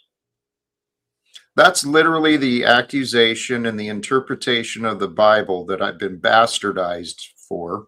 I've been attacked personally and repeatedly challenged because many people want to make this statement that God wants us to wait for him to end the wars. What do you think, Vibe? To me, that doesn't make sense. Well, this comes down to Revelations, right? And I was watching you and Snafu go back to get back yesterday, and he was throwing out Bible quotes, and both of you guys were getting them wrong. And I actually had to look them up and go, I don't even know. I actually have to ask. I know for like you can take certain. This is the problem with Protestants, and I am a Protestant, which sucks. That we look at the Bible and we get to interpret it any way we want. Like Deuteronomy says, like men should wear men's clothes and women should wear women's clothes. And of course, with the trans thing going on, everybody's like, well, that says God says men should be men, women should be women. But there's a whole Protestant church that says, no, that's God saying that men that feel like women should be dressing like women, and women that feel right. So you can interpret it any way you want. You can take this scripture. This is why the Orthodox as well, the Orthodox bros, they're also like cocky and confident because they're like, actually, we know what we have no interpretation. I'm not even allowed to interpret it. I have a priest, and my priest talks to a bishop, and that bishop had his hands laid on him by every single person through the time of the words of Jesus. Therefore, this is the exact interpretation of what that is. And that's what Jim Bob came in pushing with the Russian Orthodoxy. And under Andrew Wilson, he's like, I can't really speak on it, but Andrew Wilson can. But he wasn't an Orthodox priest either or whatever. And he was pushing that rhetoric at that time when they first, the crucible first popped off. To like this whole patriarchy thing, which is one sect of what sect is that? It's a Vibe, you said? The Orthodox. Or the Ortho Bros, I said. Yeah. Go ahead, Jack. And by the way, I like Orthodox, and I love their prescription. I wish it was that easy, but if you look through their history, it can be questioned just as much as a Protestant. Okay. Well, humans can argue about everything. That's one of the natures we've been given. And Mars Life, truth, this is correct, and I know it's pointed at me. Truth doesn't need you to defend it. That's the lesson my life and God have been showing me. Truth does not need to be defended. If anything, I am failing to present it That's correct. I'm actually not failing to present it. I'm actively presenting it, but I'm failing to present the truth in a way that will be recognized and received and appreciated. And if I can't get people to recognize and appreciate, then they're not going to receive it, right? Well, Jack, that's kind of like a loop you've got going on about yourself. You clearly have people here to recognize and appreciate it. Like, you've been doing this for years. You're building a better and better audience, and people are here every day. And it's easy to get bogged down with the haters and because that they seem to take over somehow. And then the inner thoughts. Let's not go there. But yeah, it weighs us down and makes us feel like no one's there when there's really actually so much support. I came up to address something Vibe said when I get a chance. Please go ahead, Chuck. Welcome to you. Vibe, you ever heard of the circle theory? That's what I call it, the circle theory. Tell me about it. It's like a dart board. You know, you got the center bullseye, and in the center is God. The next outer ring is myself. The next outer ring is my family. Then the next outer ring is everybody else. So I have to make sure that I'm starting from the center, working my way out. Otherwise, I'm of no use to anybody. Does that make any sense? Yeah, I mean, I absolutely agree on this. And I think we can actually take Christian ethics. We can even take Muslim ethics, believe it or not. And we can take secularist ethics. And we all say that our relationship with ourselves is primary. The only difference between secularists and us is we anchor ours through God, and they don't. But we would all agree, and psychology says the same thing. You focus on yourself first. You take care of your family. Now, if you can build a strong family, and that family can help you, now you as a family can help your neighbors. And if you can help your neighbors, now your neighbors can help the city, and now the city can help the county, and the county can help the nation, and the nation can, it keeps on going on, like a domino. And I'm on the right side, because that's the view that I have, is that it's less government and let us as humans do our local stuff first, versus I feel like the left are like, no, let government tell all of society how they have to contribute, how they have to take care of this, how they have to take care of that. Because in my society, in my church, my neighborhood, even with the people that are not part of that, we really do look out for each other, and we really try. And I see you nodding, Jack, like, no. Well, but I start small and get big. I know for myself. Hold on, Chuck. Hold on. I got it. Okay. Particularly since I know why Chuck is bringing that question and comment to you on my stream in front of me, because Chuck likes to bring that up a lot. See, that's the description. Chuck, please let me finish. And please, I'm not trying to attack on you. Okay? Yes, sir. I'm not trying to attack. Go ahead. I'm sorry. Chuck did bring up the response in response to what Vibe had brought up. So if we could direct it at what Vibe is saying specifically, it might help release that contention. I think Jack's got it right. I'll bring it back to Jack. No, I think Jack knows. I came Hold up on. Vibe was talking about the circle. When I can talk, you can know the point I'm trying to get to. Okay. Go ahead, Jack. So what I can understand the value in what's being presented, right? You focus on the self, and for you to be greater, you've got to have this family, you got to have the support system. And what Vibe described is absolutely the ideal situation.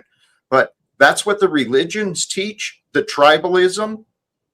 But see what Jesus said, who is my mother, who is my brother, but those who are with me, right?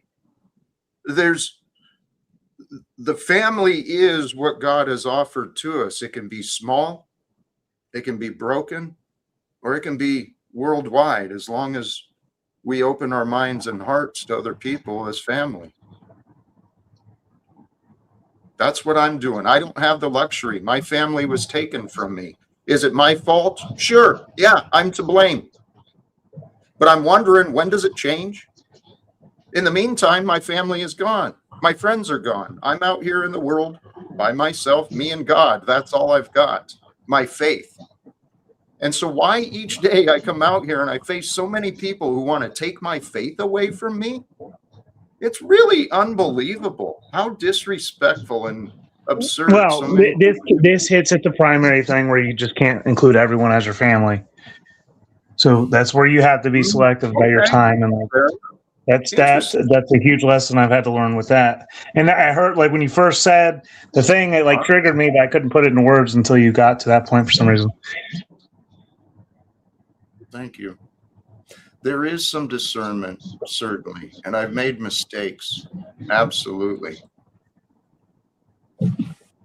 But the topic today about living freedom-minded, the intent of what I want to take that to is truly, it's to honor and glorify the example of Jesus beyond the interpretations and the doctrines, right? That man, the love, the message of love that he showed, his unity to the Father is what was important. Where was that? Shoot, I thought I had something else pulled up. Oh, from John 8:34. This is the one was inspiring me with the stream title. Truly, truly, I tell you, everyone who sins is a slave to sin. A slave does not remain in the house forever, but a son remains forever. So if the son sets you free, you will be free indeed. So to become free from the patterns of sin, it's through the devotion, the rebirth. We renew and recommit, we repent from our ways, confessing of our sins, admitting our weaknesses, turning towards God, the light and the life. To me, it just makes sense. If we had a world filled with people committed to living the way and the light of Christ, walking with love for one another, you know how quickly our prisons would be reformed, how quickly our streets would be cleaned up, our grocery stores, our shelves would be changed. You know how quickly the news programming would be altered?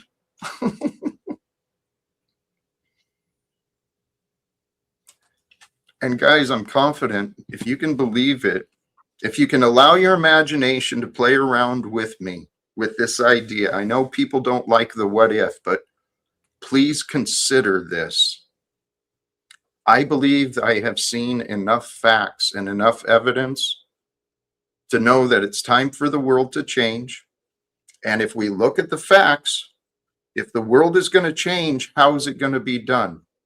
Through us. As Jesus was, we are. God sent us into the world. Do we love the light or the darkness? Yeah, you kind of, my camera does that too sometimes. I came Yeah, up. I'm out of I focus. was I was just trying to get it back in focus. But hey, so, Jack, if you were talking yesterday, like, hey, I just want the congressman to listen to me, or I'd love to have a meeting with Donald Trump because I have some prescriptions, right? So if they said, hey, we're going to give you 6 months, but I want to know what your top 3 agendas are going to be for that 6 months that you're going to do, what would be your top 3 attack items to change everything? And why won't my camera focus? I don't know. The top things I want. He's going to have to talk to his team. Okay. Can't be. No. He's gonna need a little. Okay. All right. You got it, Jack. Go for it. Well, it's really clear. The message of Christ. Anyone in leadership positions, they need to be held to a higher standard. If they're not, so position not 1 to a is higher Christian standard. nationalism. Okay. It's nope, not nationalism. Well, perhaps, you just said that people have to be held to Christ. Okay. That would be Christian nationalism. Okay. Please. Christian nationalism, to me, it's like sovereign citizen. It doesn't work. The two are not the same, because a Christian is one who follows Christ. One who follows Christ is not actually limited by borders, right? One who follows Christ is not about an oppressive militarization or an exploitative government that taxes the people and imprisons the people and regulates the people. That's not Christian values. I'm suggesting we reclaim the entire world. America can lead it, right? America can lead through the repentance and the reforms. We bring some, we don't have to be perfect, but we bring holy people who give a care about the truth, and we find a way in front of Congress, in front of Donald Trump. And we let them know it's time for the truth to reign supreme rather than the almighty dollar. Okay, so premise one is can you, or point one that you'd want to do, can you state the original one again, just so I got it right? I started with raising the standards of leadership. Okay. Oh, raising the standard. I thought it was everybody finding Christ. It's the two go together. The reality is the reforms that I can see America leading the world with, ending the secrecy. Wars are legal murder. Thou shalt not murder, thou shalt not kill. But we figure it's okay as long as someone orders it, as long as there's a paycheck involved, right? It's excuses that we've all grown up with. Would you not say that God has justified certain murders in the past? I would say that man has. Yes, but I never agree got. with Jack. Man has. Well, God creates life. God offers life. We choose what life we protect, what life we care for, what life we ignore. But we live in a world where it can, I tell you what, I can present the case. While I may not be perfect, I know if I had some support with me and help me refine this, and we actually put all the pieces together and create the opportunity, the facts are the facts. We've got a devilish system that rewards exploitation. The systems are corrupted. It traumatizes people. The people are all traumatized and broken.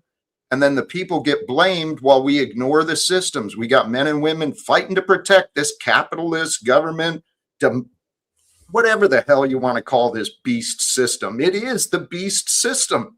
It's the beasts that have risen from the land and the sea. It is here. The prophecies are here. The signs are all clear. What are we going to do? Let's not wait. That's what I'm feeling. Let's not wait. And I hear you, and that's why I was like, I mean, if you're going to present this, and I'm being devil's advocate, I'm a Christian, I'm on your side. Yes. Like if I was a congressman and I said, okay, this Jack guy has been freaking emailing me, I'm going to let him come in my office, and I'm going to say, okay, Jack, what do you want to do? Right? And that's why I was like, we'll just keep it simple. Yeah. Like, I mean, if you were to ask me, if I were to go into congressman, I'd have like 5,000 points I want to talk to him about. I don't have them validated, organized in my brain. This is why I'm not actually doing it at the moment. But I do think there's a lot of things I could do to change things, but I haven't organized them all, right? So I guess the point of my question really was to see, because you are actually asking for that meeting, if you have actually organized those thoughts and what the top three ones, like points, like point A, this is the problem, this is my solution. Point B, this is the problem, this is my solution. And just wondering if are you just as scrambled in my brain's scrambled? Is it just as scrambled, or have you worked it out better than I have?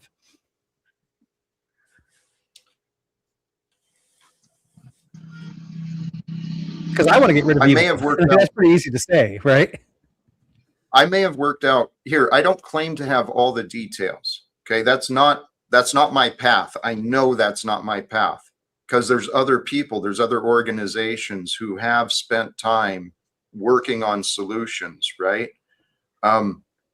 Literally, the thing I'm most inspired about, here, let me get back to where you were, the questions in the government. End legal secrets, okay?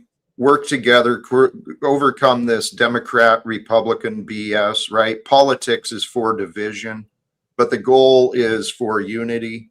Unity brings peace and wholeness and health and prosperity. So when we don't have parties and governments keeping secrets, manipulating the facts, telling lies to one another, it's going to be a lot easier for us to bring problems or to bring solutions together. And so, number one, end the left-right divide. Number two, end the legal secrecy, right? And that includes redoing this Federal Reserve international banking scheme that is a parasite upon our freedom. So your number one point would be secrecy, right? Mm-hmm. And secrecy. And is there a line to that secrecy? Like if we are going to stop a foreign country, do we go on the news and say, hey, we're doing this, if that's actually going to hurt the military action that we're doing? Like, where is the line of that secrecy? How do we or the economic issue? Yeah. Hey, no, Chuck, wrong direction. Okay, because economic issues do not hold back God or love or life. That's a man problem, and we're here to overcome the man problems. So what you're talking about, Vibe, this is tricky. This is where it will take diplomacy, negotiation. It'll take some true leadership. And right now, Donald Trump is not that man. Okay, but he has the potential. He's at least got the connections, right? He's got the connections to the billionaires and to the state leaders all around the world by his position and by his past life, by his family, right? He's got connections all around the world. So let's bring these people together and say, hey, it's time. You guys can be the heroes. I'll put it this way with the Trump statement. It's like he's got too many moving pieces to be mindful of what he's actually accomplishing. He's got to slow down a little bit, man. He's about to. He's like talking about going to Colombia and all. Dude, it's crazy. Well, that's already been planned since like the 50s. Even with the takeover of Greenland, is going to be part of the U.S. empire. The Canada, Greenland, Mexico, Guatemala, Panama, Cuba, all that. That's already been stated back in like 1950s. All right, so we've got Jack down to point number one, which is end secrecy. Point number two, I think, is leadership. Right, we need to have men that we respect leading the country that everybody respects. I'm trying to strongman you. I'm just trying to nail you down on if you're sitting in front of a senator and you're laying your points out. This is 1, 2, 3. So 1 is secrecy, 2 is leadership. Am I incorrect on that? Christian leadership? Tell you what, the goal is world peace. We take it seriously. What does it take for that to happen? Yeah, well, the goal of world peace is one of those things. It's like, okay, I want world peace also. No, we know that there's like 1,000 steps to world peace, right?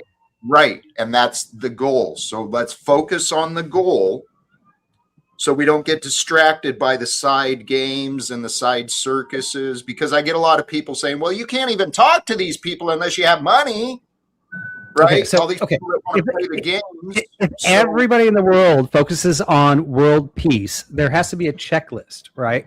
Okay, to get world peace, I check this off. I gotta solve the energy problem. I gotta solve the hunger problem. I gotta solve this, right? What we want to do is we want to pull the biggest levers first. The biggest levers that make the biggest impact first. And that would be point 1, 2, and 3, right? What are the biggest levers in world peace? We can't just go to a congressman and go, okay, I've got this prescription for the whole world. What would you answer, Vibe? What would you answer?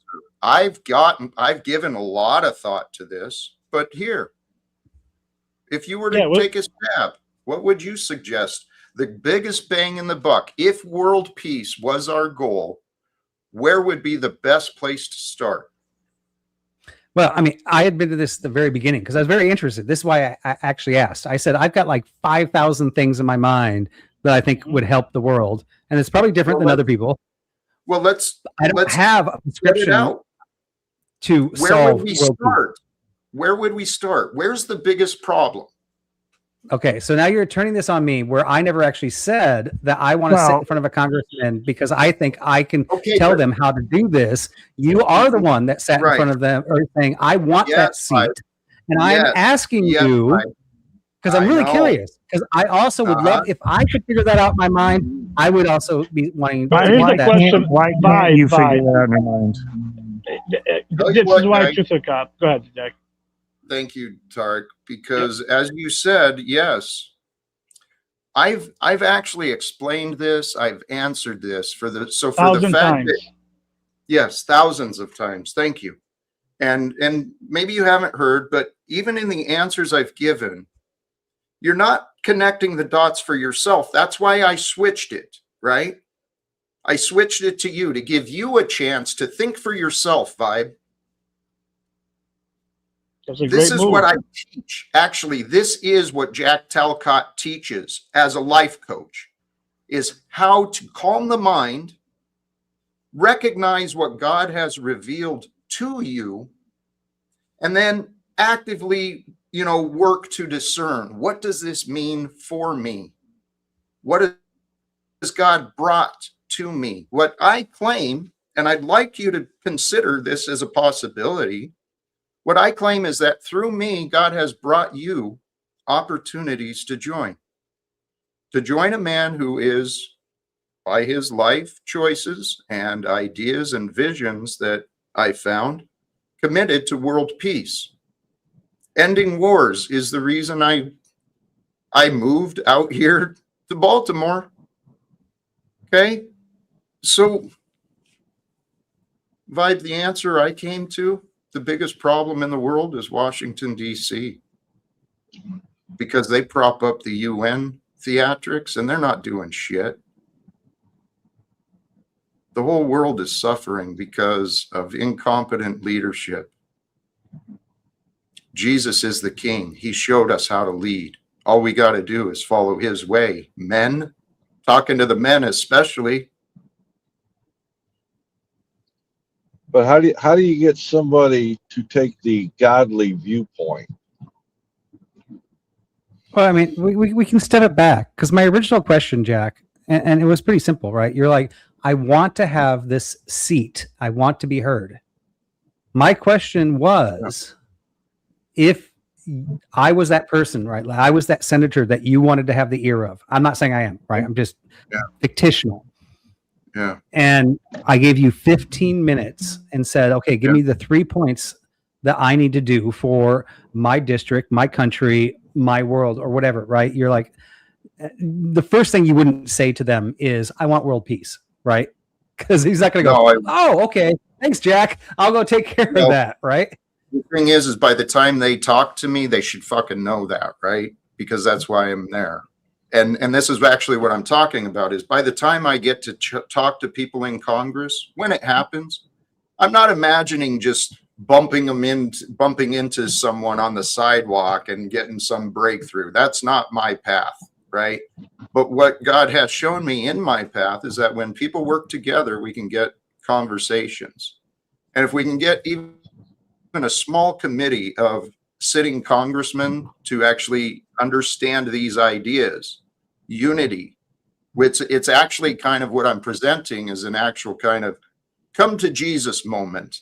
Let's join together in what is real. Let's stop playing the pretend of the Republican and the Democrat. Let's stop pretending that these problems in the world are unsolvable unless we get the taxes and we get the approvals and all this. We got a government that's playing games with human lives, and it's human beings playing games in government. Why?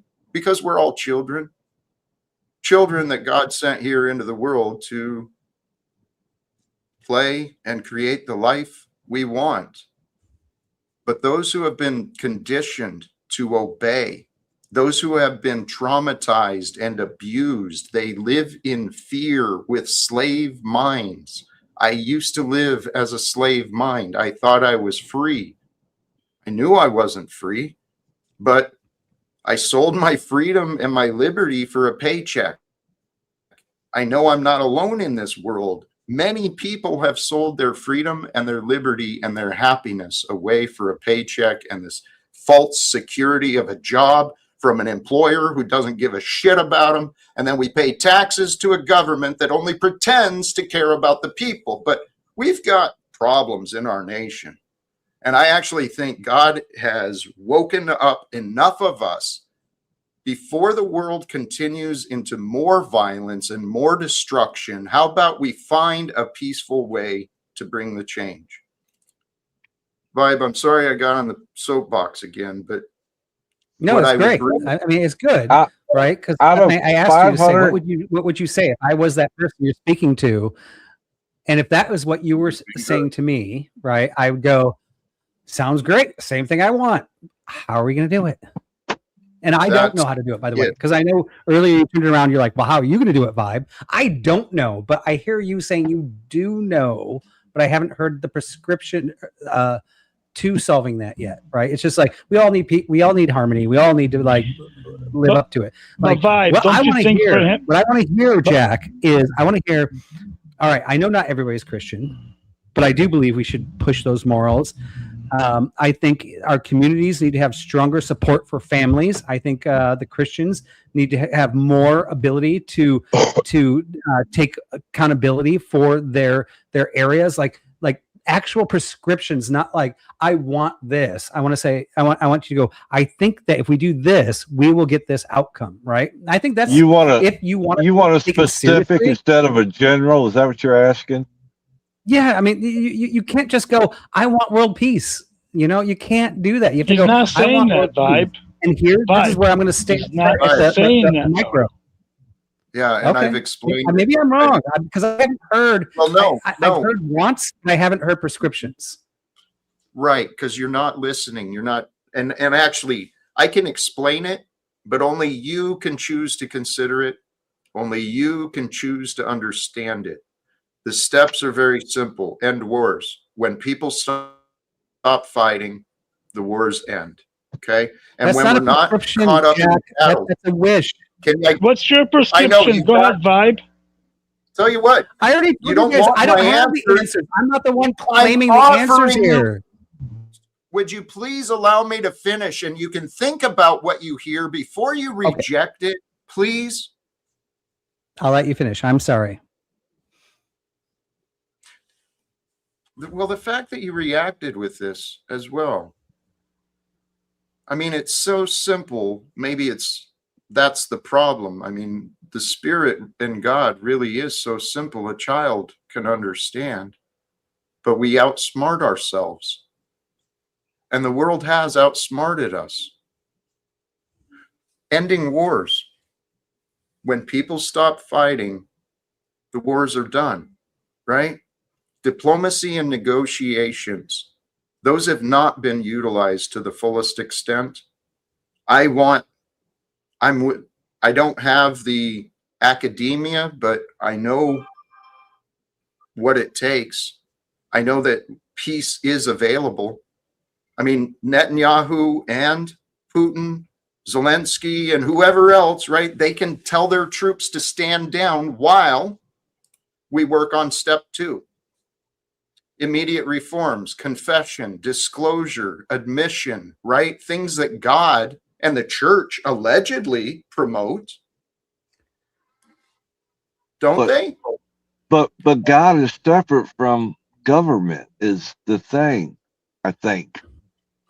And that's the problem. State and Why the church? is God separated from government? God is love. Why is love separated? My opinion is each individual finds God of their understanding. I could be wrong, but I think each individual has to get a concept of God of their understanding. Because I believe all religions steer towards God, but I can't force somebody to accept my thoughts, my ideas about God. Great, Chuck. We all, everyone here but Jack Talcott decided to join Jack Talcott. Well, Jack did decide to host this panel. Everyone here decided to join this panel. Nobody's being forced into any doctrination. So we can't even really, I don't know why Vibe went from Vibe to Chuck about this whole argument about Jack, well, how can you do this? And you claim It's this. a discussion, not an argument. No, this Yeah, is it's an an attack. argument. It's an Tell you what, argument. It's an attack. this is- Yeah. Just to slow down for a second, my behalf. When I actually asked the question, I wasn't trying to argue or challenge Jack. I was actually asking the question. Jack did point out maybe I'm not listening strong enough to actually hear the prescriptions, because I am trying, Jack. I am trying to listen, and I keep on questioning. And I don't think this is an argument. I think it is a discussion.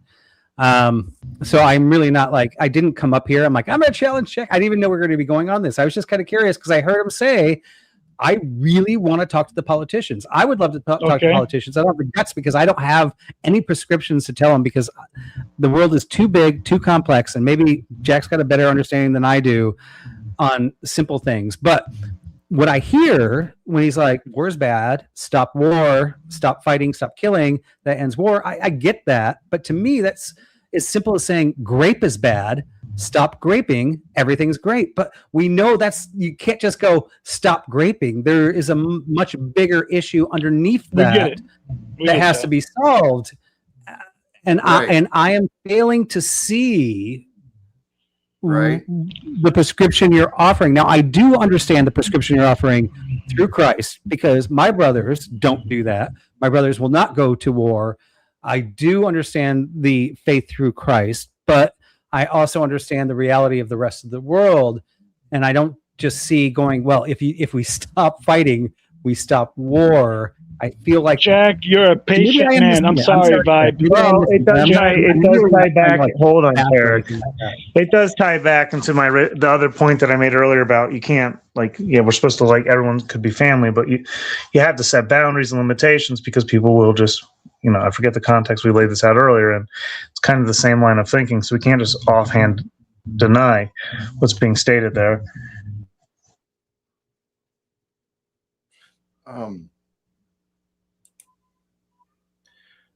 I can say something. Go ahead, Jack. If you will please allow yourself to think these thoughts through. You don't have to have all the answers, okay? You just got to believe that it's possible for people to stop fighting. How is it not possible for people to... Please, go ahead, Tarek. Yeah, Jack, here's one thing Vibe has been asking the whole time. He wants specifics, right? How about this, Vibe? Don't you think that Jack needs also specifics? For example, say he goes to Congress, he meets Trump. Don't you think he needs to know maybe how many prisoners are in jail in Israel, or all the stuff they have that he doesn't have, so he can answer some of the questions that you want in specifics, or a lot of statistics that he doesn't have?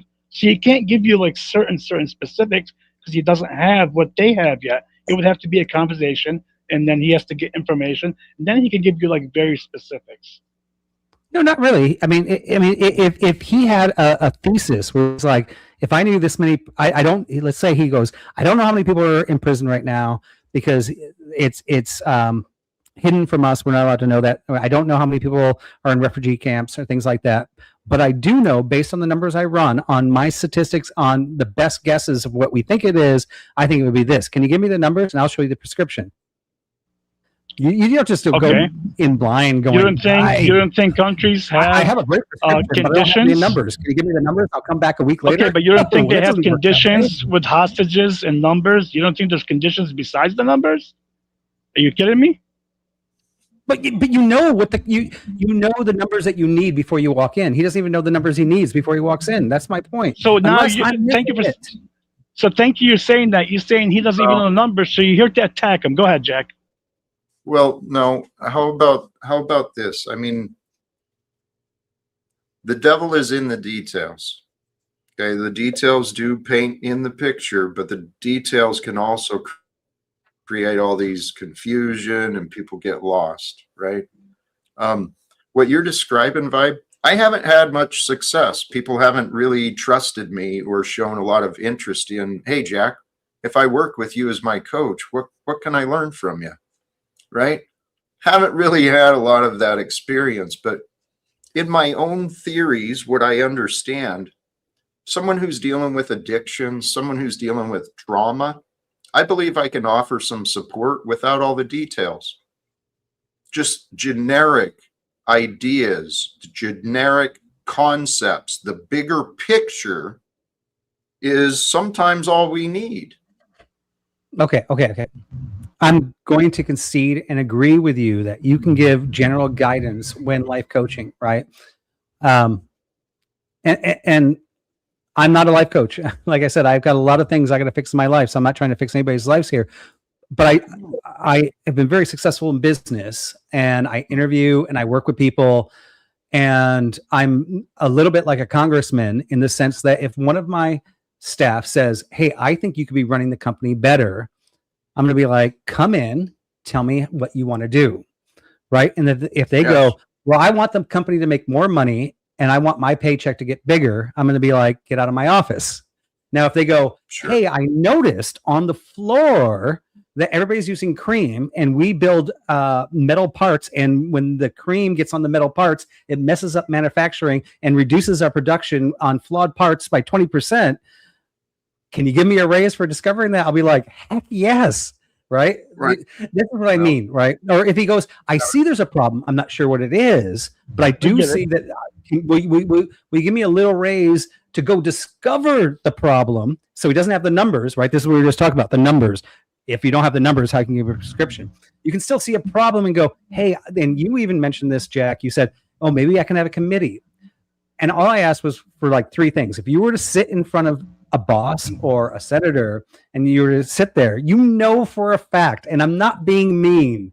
I'm not being mean. If you said, "I want world peace," the senator is going to kick you out. He's like, "I get emails about world peace every day." We all want world peace, right? You've got to be able to say, "I want to put a committee together because I discovered something here that I think is better." And that was my question.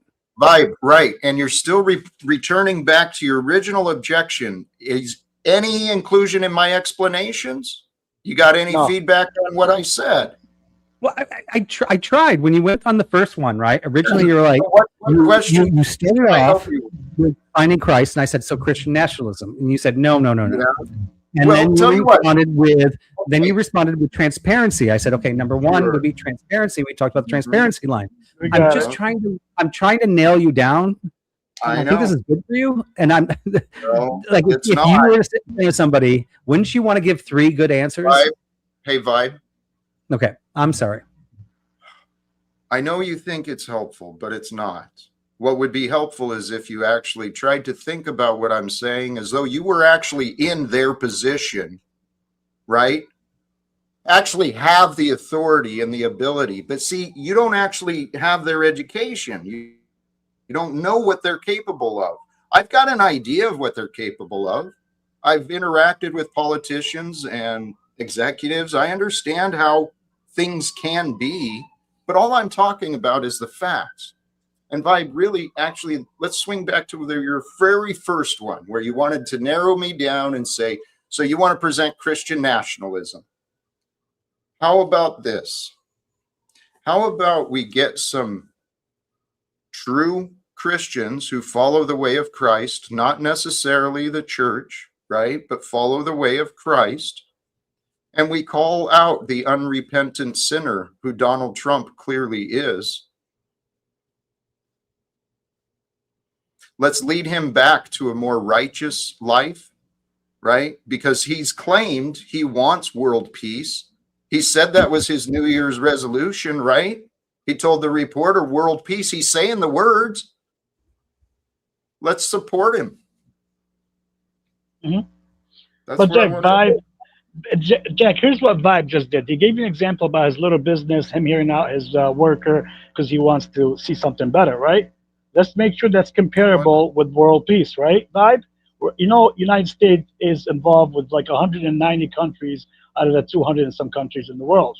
You think that's going to be easy without Jack seeing specific conditions, a lot of things they having like put in paper with all these words going on in so many different countries besides the political view? Your question is loaded. Yeah, your question is loaded. It's not easy. I don't have a loaded question at all. I just asked because I know that Jack wants to talk to politicians. I do like Jack's message. I've been on here before saying, "Hey, I love love. I love Christ. You know, like I support Jack."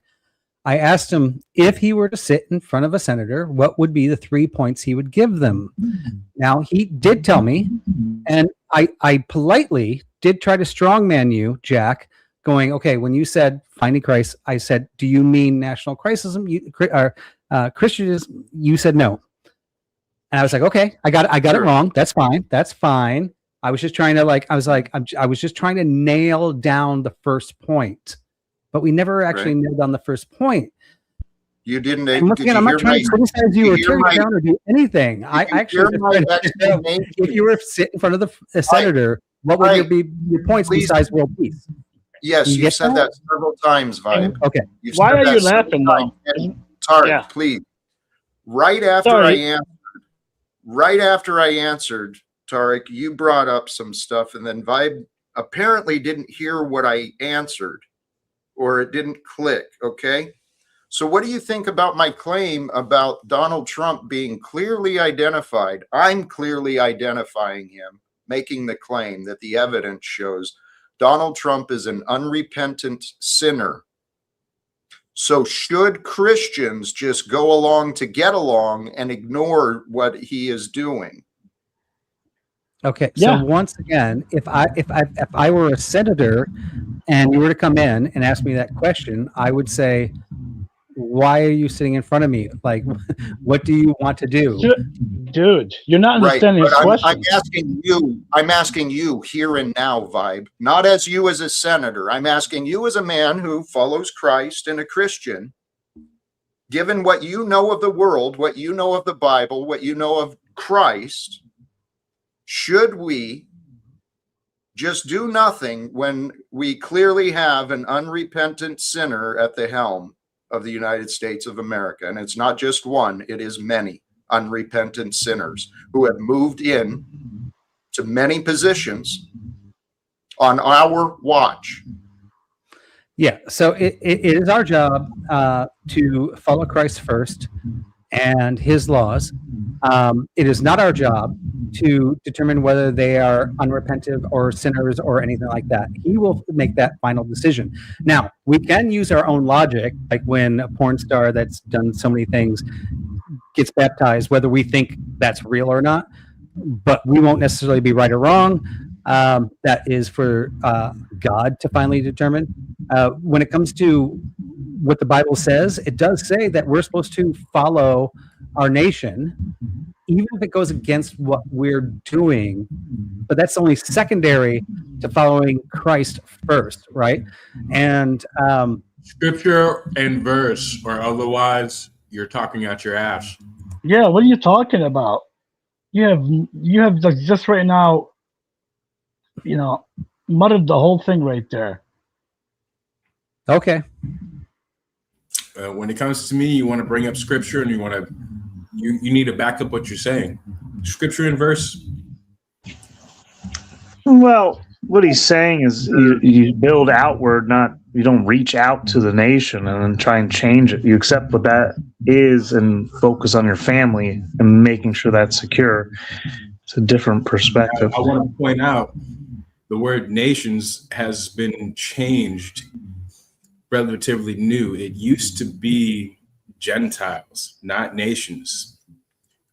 Keep that in mind before you start. Yeah, but what does nation? But regardless, Danielle, of what it means, it's if I'm a man who's like obsessed with the leader of a nation and I need to reach him, okay, then I've accepted what that nation is in my mind as an individual. So you're speaking broad terms, but you're not looking at what's happening.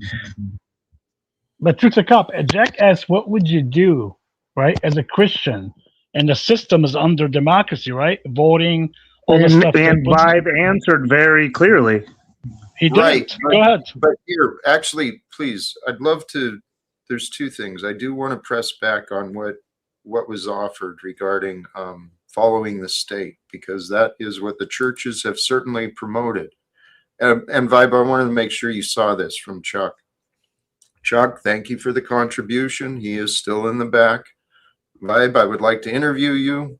Please give contact info in the back seat. Chuck, thank you to you.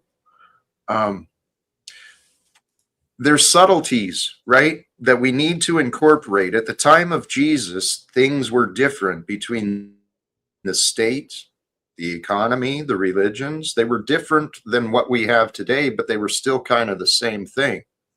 The difference in what we have in America, we have rights and freedoms that were not available in the past, where we can actually allegedly go and speak with those people, right? Yes. And we can allegedly influence them like neighbors. And how about this, right? The Bible, where is it in? I think it's in Matthew. It talks about when you and your brother have a disagreement. Before you go to the altar, you go make peace with your brother. Well, tell you what, I've been flapping my gums for a while, and it appears I've got some disagreements with Donald Trump. Now, he doesn't really know me as a brother yet, but given the way that he's kidnapping people, what I heard, maybe 80 people were murdered in Venezuela by his recent actions. When are we going to confront the legal murder?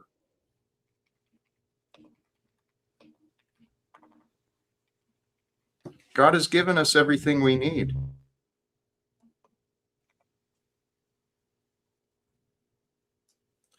God has given us everything. I saw this a long time ago, guys. And I realize I'm one man screaming in the woods, but at the same time, there's other people like me. They're screaming in different areas of the world. But if God is with us, truth is on our side. The corruption can end as soon as good people unite together to face the corruption.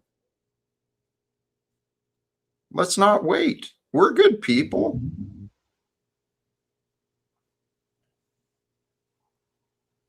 Jack, here's why I get aggravated with some people that come and ask you this question repeatedly. And I'm assuming Vibe does watch your channel. I'm not saying he watches it every day. Is I don't agree with Jack on the war thing. But I know for a fact that's what he wants, right? Whatever plan he has it. I came to the understanding that that's what he wants to do. So even if I come on a panel don't agree with him, you don't see me trying to pin him down. I want specifics, because that means you just trying to get him in like a gotcha or something like that. It doesn't look good, just to me. Yeah, you know what? I mean, honestly, I didn't think I was pinning him down when I originally asked the question, because I actually had watched a few shows where he had said many times he wants to sit in front of a congressman, but I never actually heard him say what he would say. And honest to God, I didn't actually. There was no plan. There was no like, I'm going to ambush Jack. I was like, what is Jack going to say? That was my honest. It was an honest question. And then once I was like, oh, I didn't like the answer, I kept on questioning, and I'm sorry for that, Jack. No, you're fine, Vibe. It was not an ambush. I know.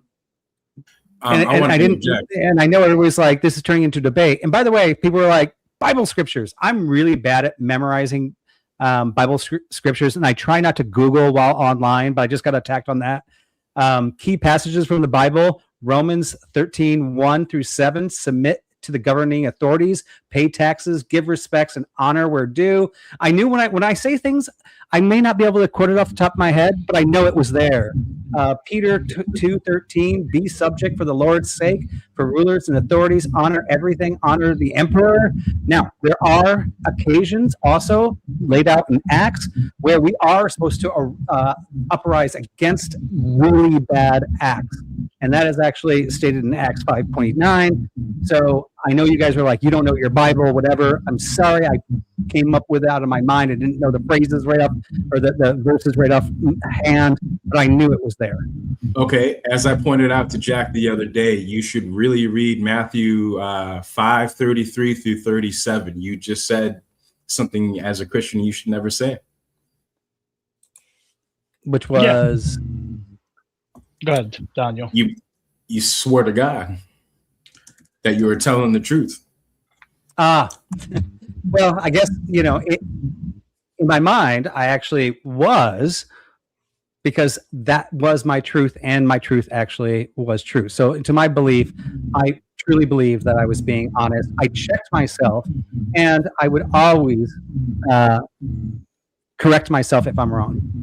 And I have corrected myself even online many a times when I am wrong. I don't mind getting mud on my face. Yeah. But Vibe, wasn't Jesus against the state?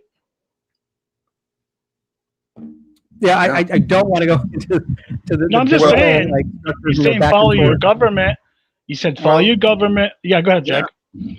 Well, and actually, that's one of the truths. I mean, there's mysteries in the words. There's subtleties that are to be discerned through. We're not supposed to obey tyrants. We're not supposed to ignore immorality. Exactly. And we have a society that has normalized corruption, normalized exploitation. We've got people sleeping in the streets in the cold right here in America.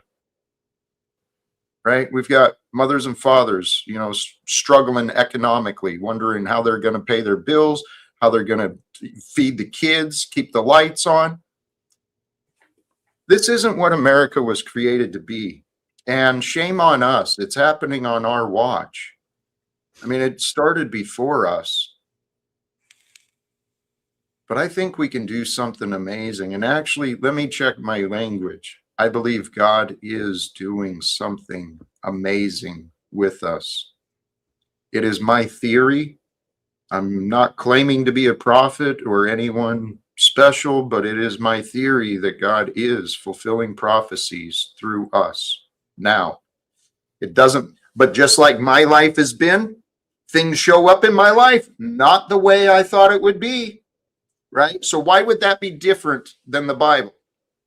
Why would God just, follow the rules that everyone else thinks it should be? No, God's a mystery, dude. And the Holy Spirit is filled with play and joy and love. And it's waiting for us to discover and to share. And I'm pretty sure that's what the prophecies are about. The realization and the revelation of the Christic, the pure Holy Spirit that is within us all. It's there until we corrupt it and deny it. And God bless. Tom has been in the back trying to get my attention for a while. I care deeply about the man, and I don't want to enable his anger, but I also don't want to provoke it. So, Tom? Well, luckily, I'm having one of those fire days, Jack, where the only thing that can stop me is you backstaging me over being triggered, that I'm going to try and address as much as I can remember as I can. I'm going back to when Vibe was talking that pro-tranny stuff. And this is what blows all these people out of the way with. That's your interpretation. So if Vibe would read that men dress like men, women dress like women, and somehow make that pro-tranny, we can go to so many other verses that all accumulate to, no, the homosexuality isn't approved. The tranny thing is trying to say God made a mistake with gender when you were born, and it's abomination. So all the times you say that's just your interpretation, you don't give me the chance to lay that out for you. And I'm willing to do it because I'm not trying to destroy your faith, Jack, trying to show you what your faith should be. And just to add a little relevance to that, because that comment was from a while ago, we can look at the time and the period, and we know that none of that was even a thought back then. Therefore, we actually know from that time and period that when they said man should be dressed like men, they meant boys should be dressed like boys, and girls should be dressed like girls. There is no other interpretation of that. However, Tom is 100% correct. Yes, today we can do any interpretation we want. You've been talking the whole time I've been in the backstage. Sit down and listen. God tells us men to be masculine, not feminine. They're not supposed to go, holy. Okay. Thank you, Tom.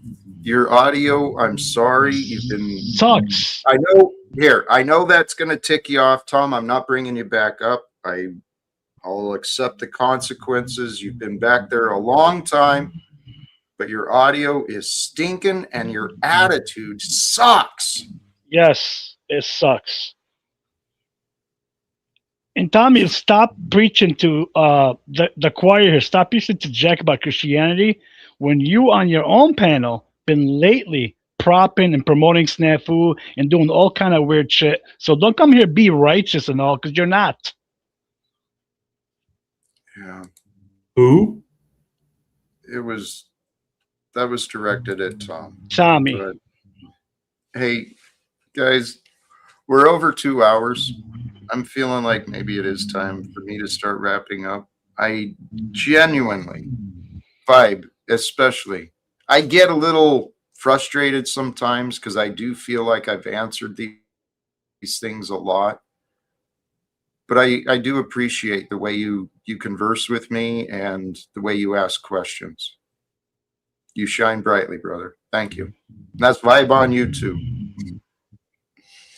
Let's see. Jack, thank you for having me on, and you enjoy your evening, sir. Much love to you, brother. Thank you as well, Tarek. Appreciate you joining. Any other thoughts, ideas? Yeah, no, my apologies if you thought I came on here to attack. No. I'm a tech guy, by the way, by living. Like, I'm an engineering mind. So I love points. I love bullet points. So I always try to nail everybody down on bullet points. It's just my nature. So I hope it didn't come off as rude. Greetings. Thanks for having me up again, Jack. I just wanted to come up and make one real quick comment as to Vibes talking about the scripture earlier with Peter's Acts, Romans 13:1. Romans 13:1 starts out, let every soul be subject unto the higher powers, for there is no power but that which is ordained of God. And in Jeremiah 1:5, I know he's speaking specifically to the prophet Jeremiah, but it there says, before I formed thee in the belly, I knew thee. This part of the message goes out to all humanity, and it is confirmed again in the second part of that verse, before thou was cast forth from the mother's womb. Okay, and that's a time slot. Then once you're time slotted, what he did when you were in that womb, when he rendered you, he sanctified thee and ordained thee a prophet unto the nations. And that's that literal term Danielle was talking about. It no longer means what it used to mean. Back then, it meant the Gentiles. So it meant that he was supposed to be a prophet of the ministry of God's word unto those that did not know. That's it. Okay. So when we speak about truth, that's the closest we can get, is our own reality and perspective of God and the message that he wants us to put forth. In that, the power that is ordained in us, for Romans 13:1-7, and those powers that are ruling over us, is that they're not supposed to lie either. That's a bearing of false witness. So when we find our leaders like that bearing false witness, we're supposed to charge them for that. That's the secret. That's the reality behind ending all wars. We can never really do it, in my perspective. I give you again kudos for your attempts and your wanting to do it, Jack, and I fully support it. Because I think when God wants to end wars, we again, in those times, will also be his tools to do so. Be blessed. Much love to you. Yeah, Vibe, I'm seeing in the chat, it appears happy birthday to you are in order. Thank you for sharing your day with us, your time. Oh, yeah, no. My family gave me 2 hours off today. So I'm like, hey, I love my family to death, but I spend all my time with my family. I'm like, for my birthday, I actually want 2 hours away from my family. I know it sounds horrible, but you guys don't understand. Like, I do everything with my family. So it was nice to have a little bit of me time. You know what? Thank you sincerely for sharing it with us. That's pretty cool. And God is good, man. God is revealing our way. That's what I've been learning to trust. That's what faith is about, is just trusting that God is revealing the way. And our purpose, what I found is our purpose is to be here in the present and to be with God's presence, you know, in our mind, in our heart, leading us through the way. I do feel like I can hear my words. It's time for me to start wrapping up. Final thoughts from you? Anyone? Everyone have a good night. It's a pleasure as always. Much love to you, Danielle. Respect to you.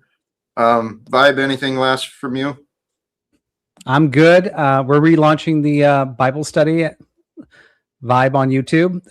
Next episode is Angels, so make sure to watch for it. Do you have a Discord? I don't. Yourself? Okay. I was gonna say we'll post it on your Discord, but okay. Yeah, I'm on it. Yeah, well, make sure on your favorite Discords to watch out for the launch of that. I'm putting I put a month of research into this one. Really trying to up the bar. Like I said, like I'm criticizing myself, looking at my past experience. Want to just keep on making it better. I'm not a Bible expert. I am not a theologist. If you look at novice of studying the Bible, I'm the novice of the novice. So I'm the idiot of the idiot. And so, especially when people come on and they're like challenging me with verses, I have to look them up. I'm sorry, I do. But I have read the book more than once from front to back, and I'm reading it again. But I don't have everything memorized. So thank you for having me on. Really didn't try to push your buttons, Jack. Like I said, I like bullet points. I like bullet points. Respect. Thank you, Vibe. Sincerely appreciate you. Happy birthday to you, and I hope you return again. Dusty, are you there? Powder Dusty. Ooh, see only the illusion, the appearance of last man standing. Things are not always as they appear, but I was even going to give you a little bit extra. I am going to, now that the panel has cleared, and I said I was going to wind down. Right. Briefly. I was trying to say, Jack, let me talk to Vibe. I was up here for Vibe. I don't give a fuck about you. You're easy. He actually is tameable. And you don't have answers for him. Well, luckily, hopefully you found it. His channel has been dropped. How about this? It's been dropped several times. I'll come back here again if you can give me one stream where you don't pick me and you actually produce all this qualms with Christians thing you do and have Vibe up because I want his question. Get fucking J Money here. One stream where you gotta let me answer everybody.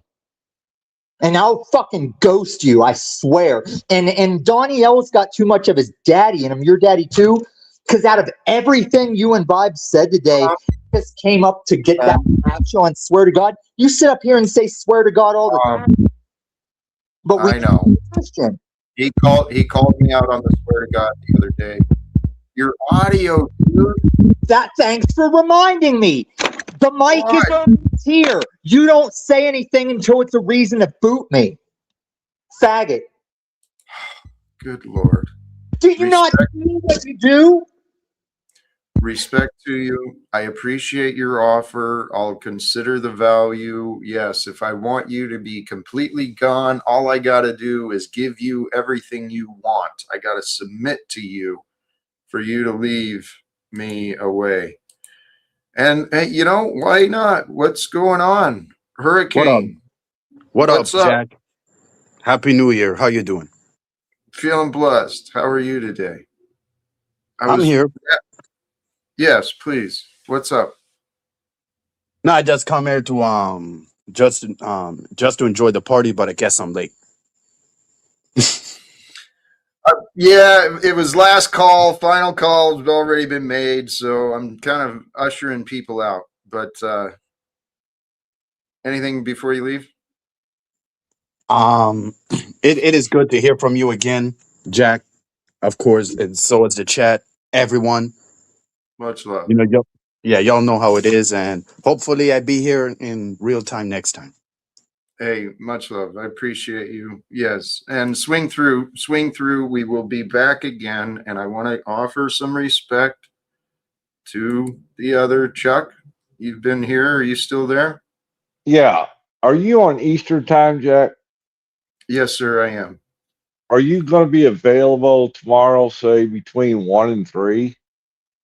Which tomorrow would be is Yeah. Wednesday.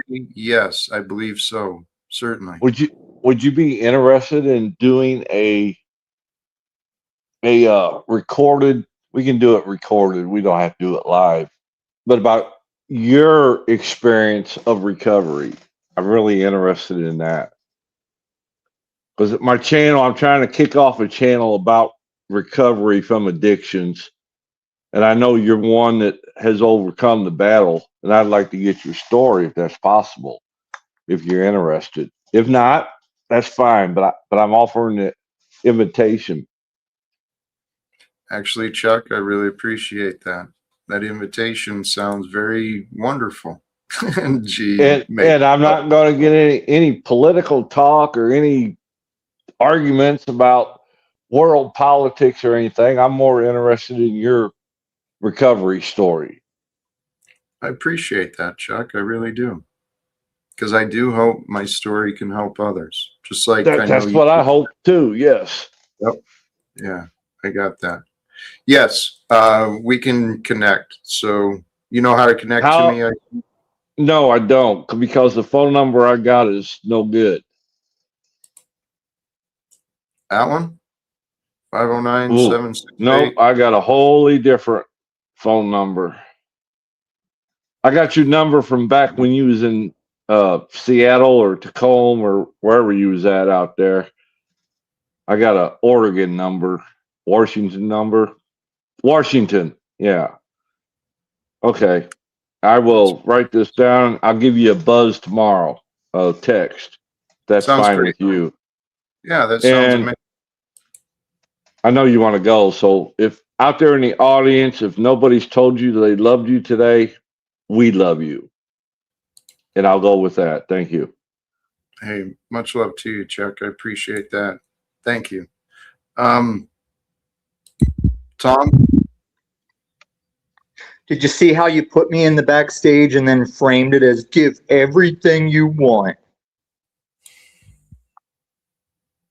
Give everything you want. Yeah, all I got to do to get rid of you is give you everything you want, right? Well, that's what you said. You said you want me to host a stream where you get full reign. With Jack. Huh? I said one time I'd like to have an actual chat with Jack. I'd love to have a chat with Tom. You wouldn't, because you don't want the answers you claim you're seeking. You don't have to be so bitter about the answers you give. Bitter about the answers? I'm bitter that you backstage me and see me obviously trying to communicate with people as you obstruct that. And when you came on my show when you were full-on enemy, what'd I do? I gave you a seat at the table. I didn't do anything. You're the one that left. When? Where? Oh, what? Okay. Only the last time you came up on that panel the other night after you let your daddy fucking talk those false names like you've learned to do. When are you going to be accountable, Jack? Because whenever you talk about unrepentant sinners and you judge people as unrepentant sinners, that's you. Okay. All right. Very dismissive, Jack. Just like the park rangers. Well, Tom, Jack, I can walk.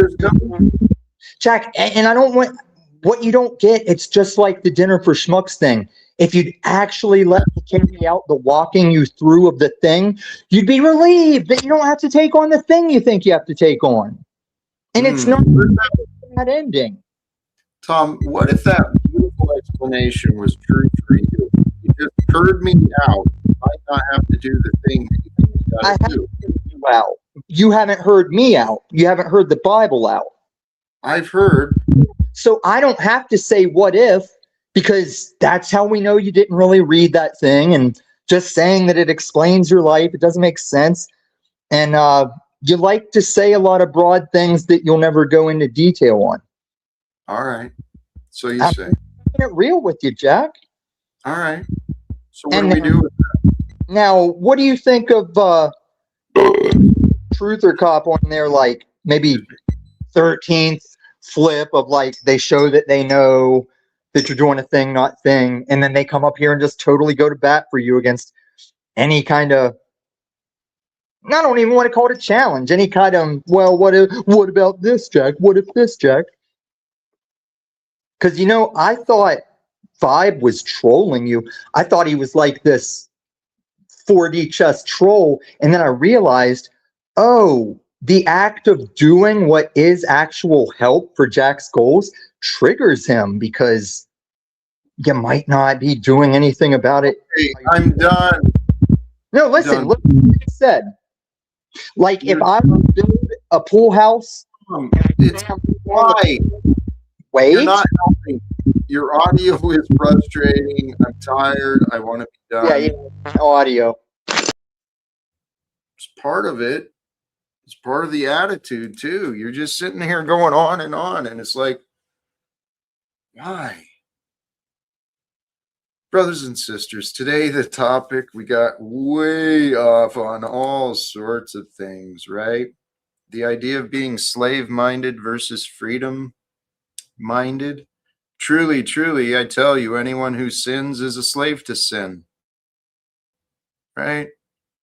And as Jesus says, he's there to offer forth what the Father sent him to bring us. And if you listen to those words and you accept those words and you understand those words to be true for you, the words of Jesus, particularly the Sermon on the Mount, right? Blessed are the peacemakers, for they are the children of God. Be like that. We are not here to be at war. We're not here to be slaves to sin, to be slaves to the past, to be slaves to negativity and battles that other people say is important. Brothers and sisters, we are here to lead ourselves and the future and the world into a greater future. I'm going to wrap it up here. Sincerely, thank you again to all of you who are a part of this adventure with me. Till next time, choose love, peace for everyone, and live without fear. God bless us all. Peace and thank you.